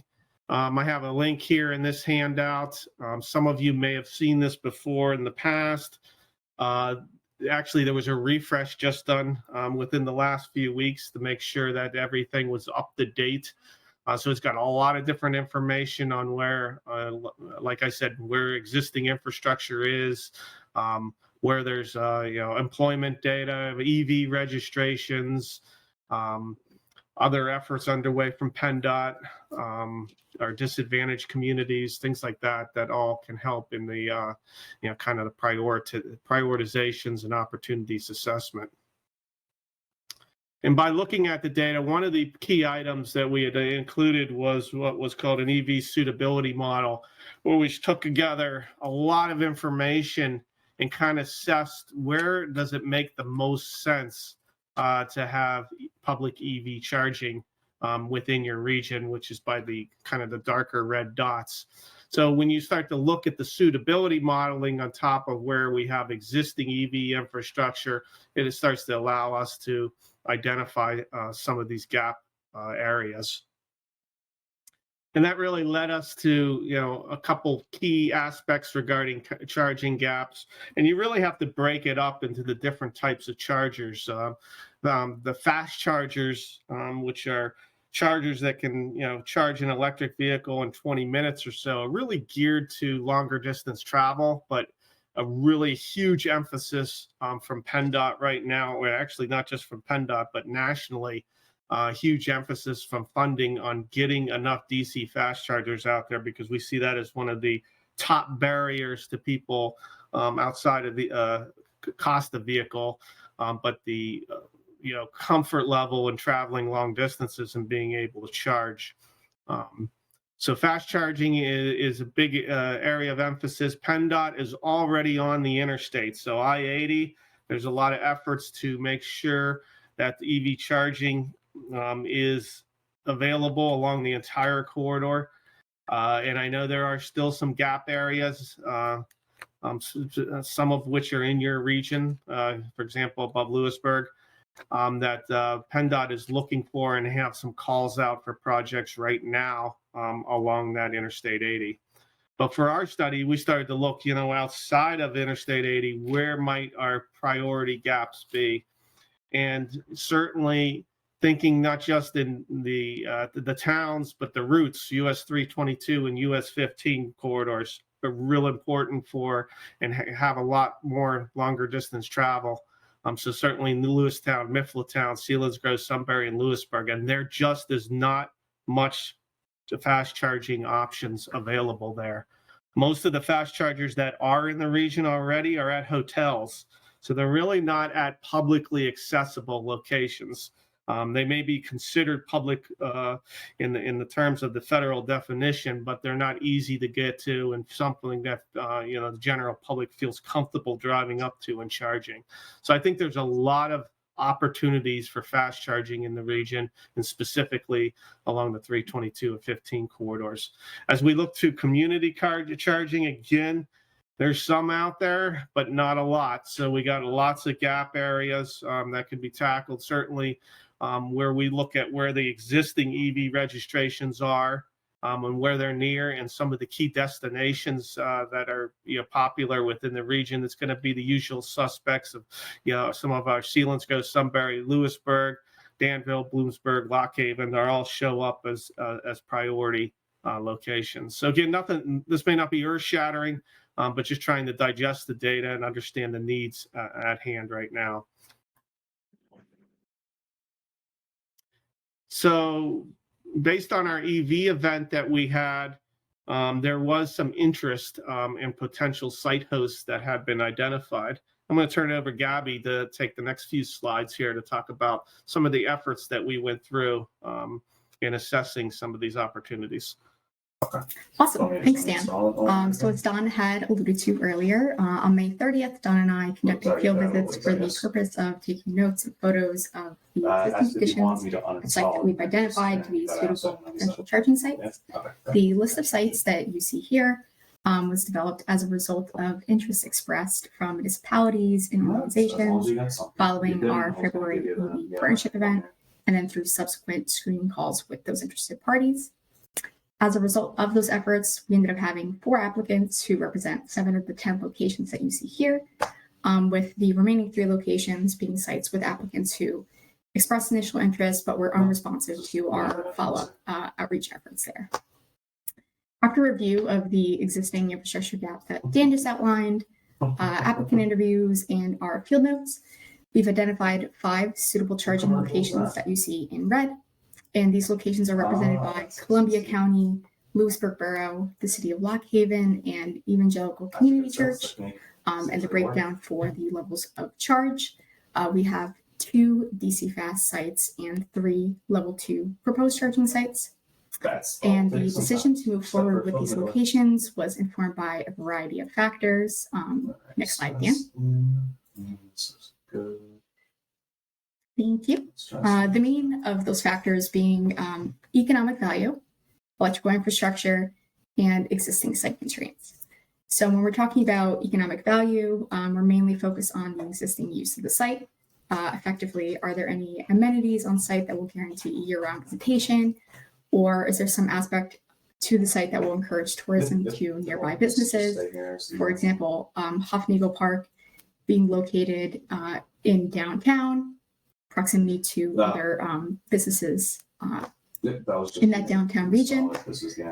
Then we have existing electrical infrastructure, which is a major construction cost driver. So when we're looking at sites, we're looking for locations with proximity to sufficient on-site power, just to reduce that overall project cost. And last but not least, we have existing site constraints. So considering we're providing this infrastructure and it's intended to serve the public, we're looking for sites that are easy to navigate to and from, have parking capacity sufficient enough to support the existing site use and the existing visitation rates there, and have minimal amounts of restricted or reserved signage, such as permit parking or employee parking, that could potentially be confusing to visitors. And with that, I'll kick it back over to Brian. Okay, or I can pick it back up here. I did mention here that we were going to put together, and Don already mentions the study documentation's underway. It's going to be available here soon, this includes some of the key sections that we'll be talking about. Pretty much all the activities that happened within the project will be documented for the purpose that SEDA COG has the information that if this were to be repeated in the future, they have some of these resources and can reutilize them.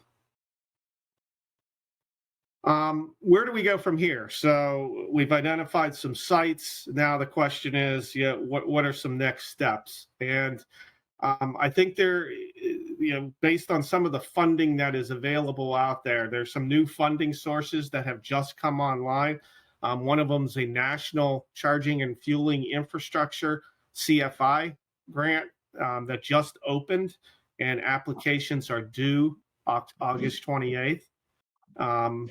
So as a result, with some of these new funding opportunities, some of the partners that I talked about, like Clean Cities, are right now looking across the state for opportunities where they can help craft grant applications. In some of those cases, they're looking to bundle locations across the state. So I think number one priority here within very soon is to reach out to Clean Cities about this particular studies, and they did participate early, but about the recommended sites, and to share them with Clean Cities. And what they can do then, moving forward through the next 2 months, July and August, is determine whether any of those sites fit into some of their ideas of bundling as they create applications. So there could be some opportunities there, and that's why we want to share them moving forward. Even if that doesn't work out, the CFI program is going to continue.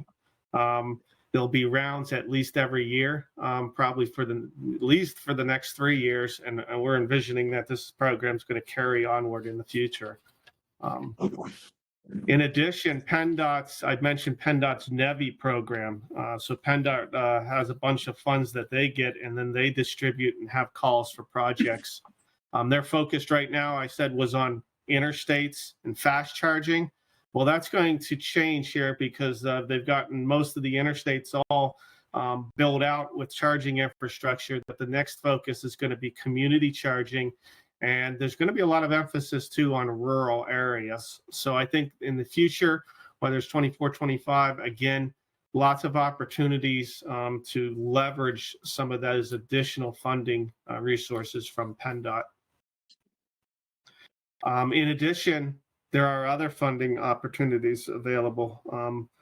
Steve mentioned earlier the carbon reduction program, which is money that is allocated to the MPOs for any activities that can reduce carbon emissions.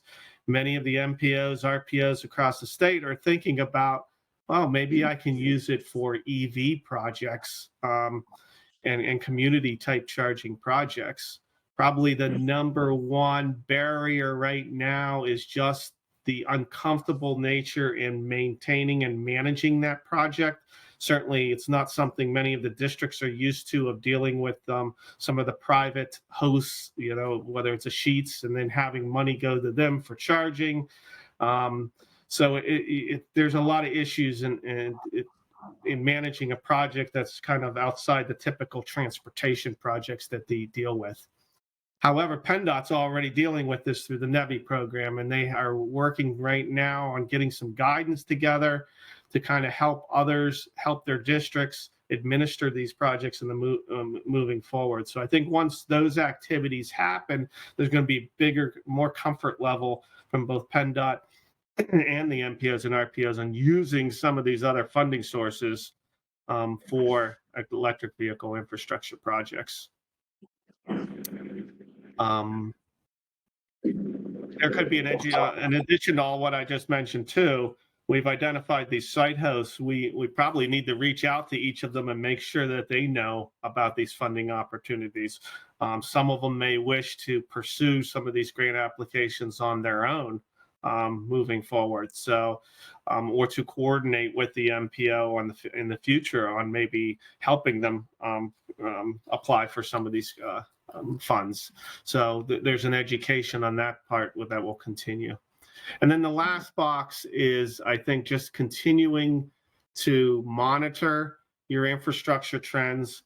You know, how many new EV registrations are going to be coming within your region. PennDOT is regularly putting out information by zip code on the EV registrations. So it's relatively easy to monitor, you know, the trends in your region. And to start to look at it. And there's other sources there that are available to actually monitor where public charging is right now. So you can kind of see where new chargers are coming in, where new registrations are, and that can kind of help you continually to identify where gaps are.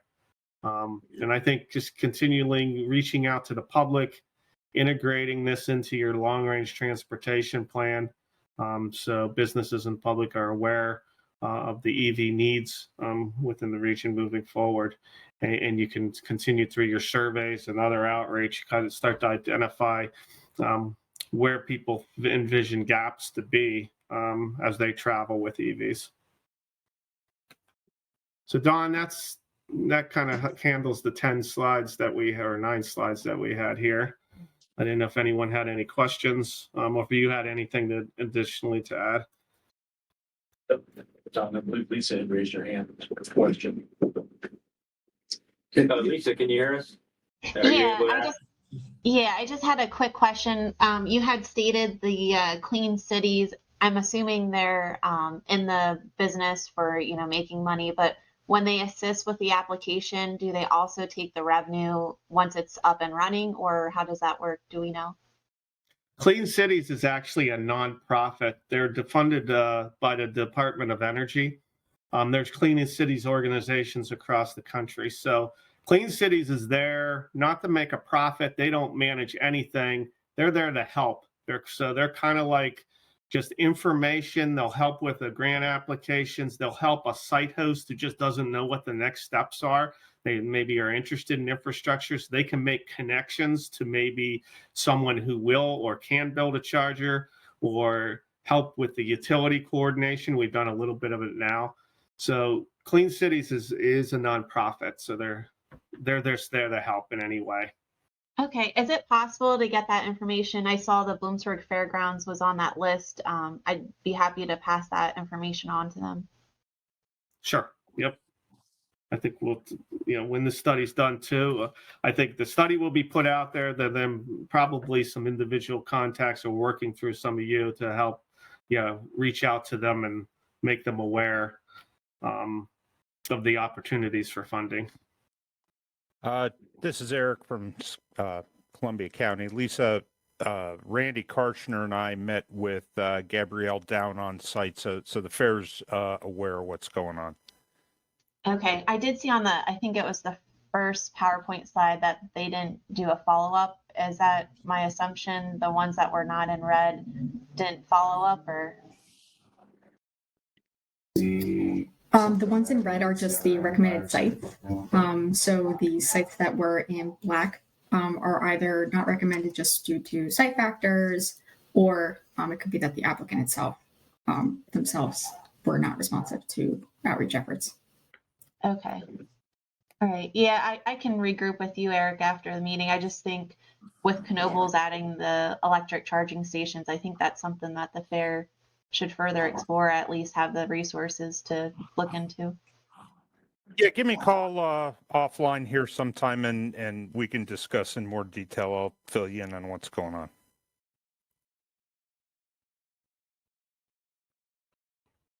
Any other questions, comments?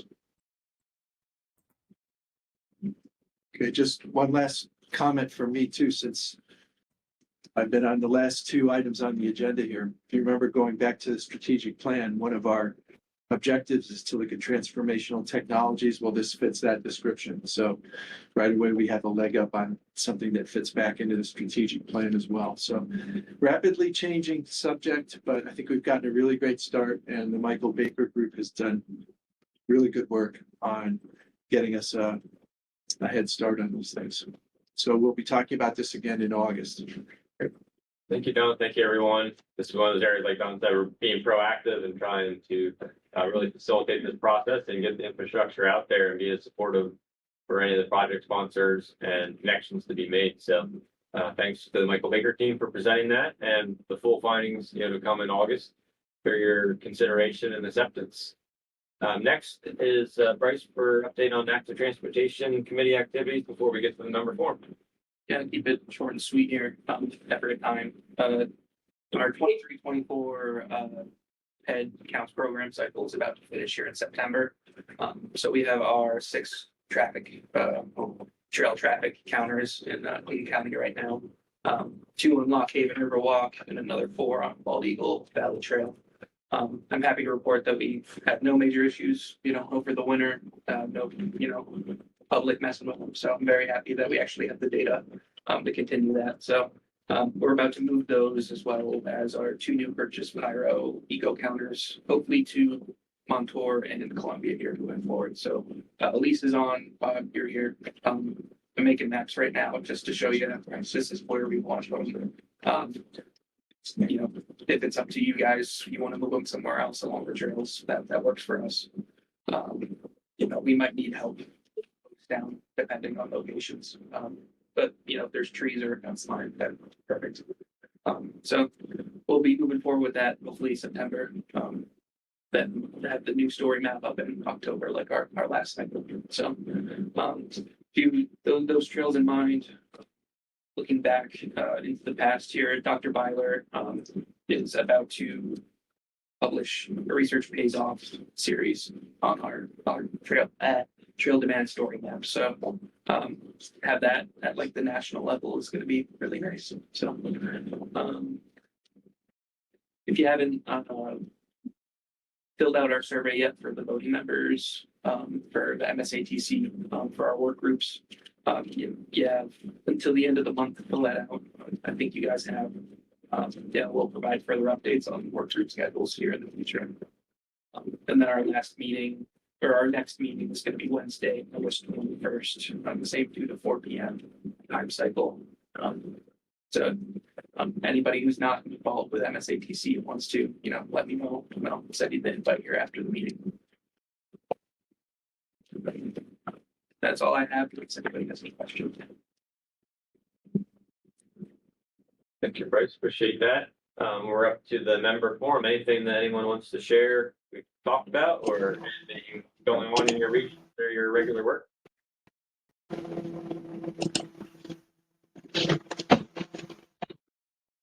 Jeff, I think your hand's raised. Please go ahead.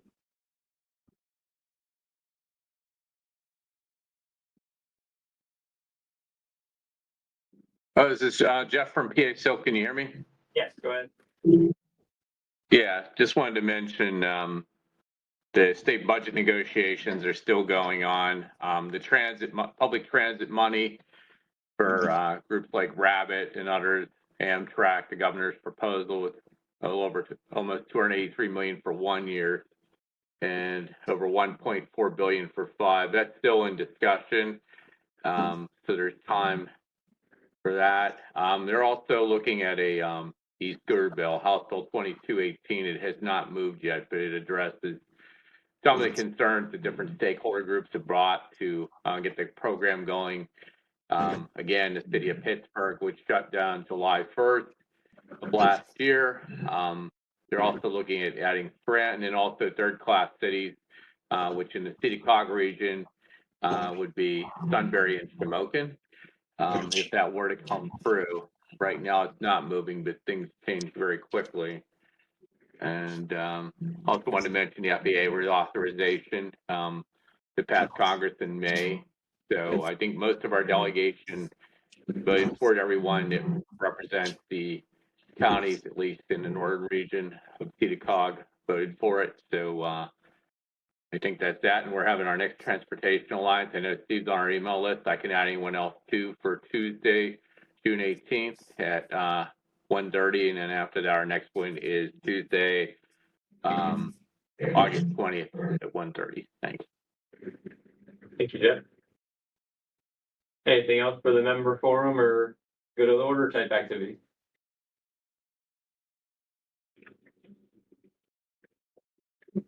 Hearing none, we appreciate you staying with us an extra 15 minutes. I know there was a lot in there within your packet. It was pretty extensive, this one. There are a lot of action items, adoptions, and a lot of things as we close out the state fiscal year. So thanks for bearing with us. If there's nothing further, we'll look for a motion to adjourn and reconvene August 9th.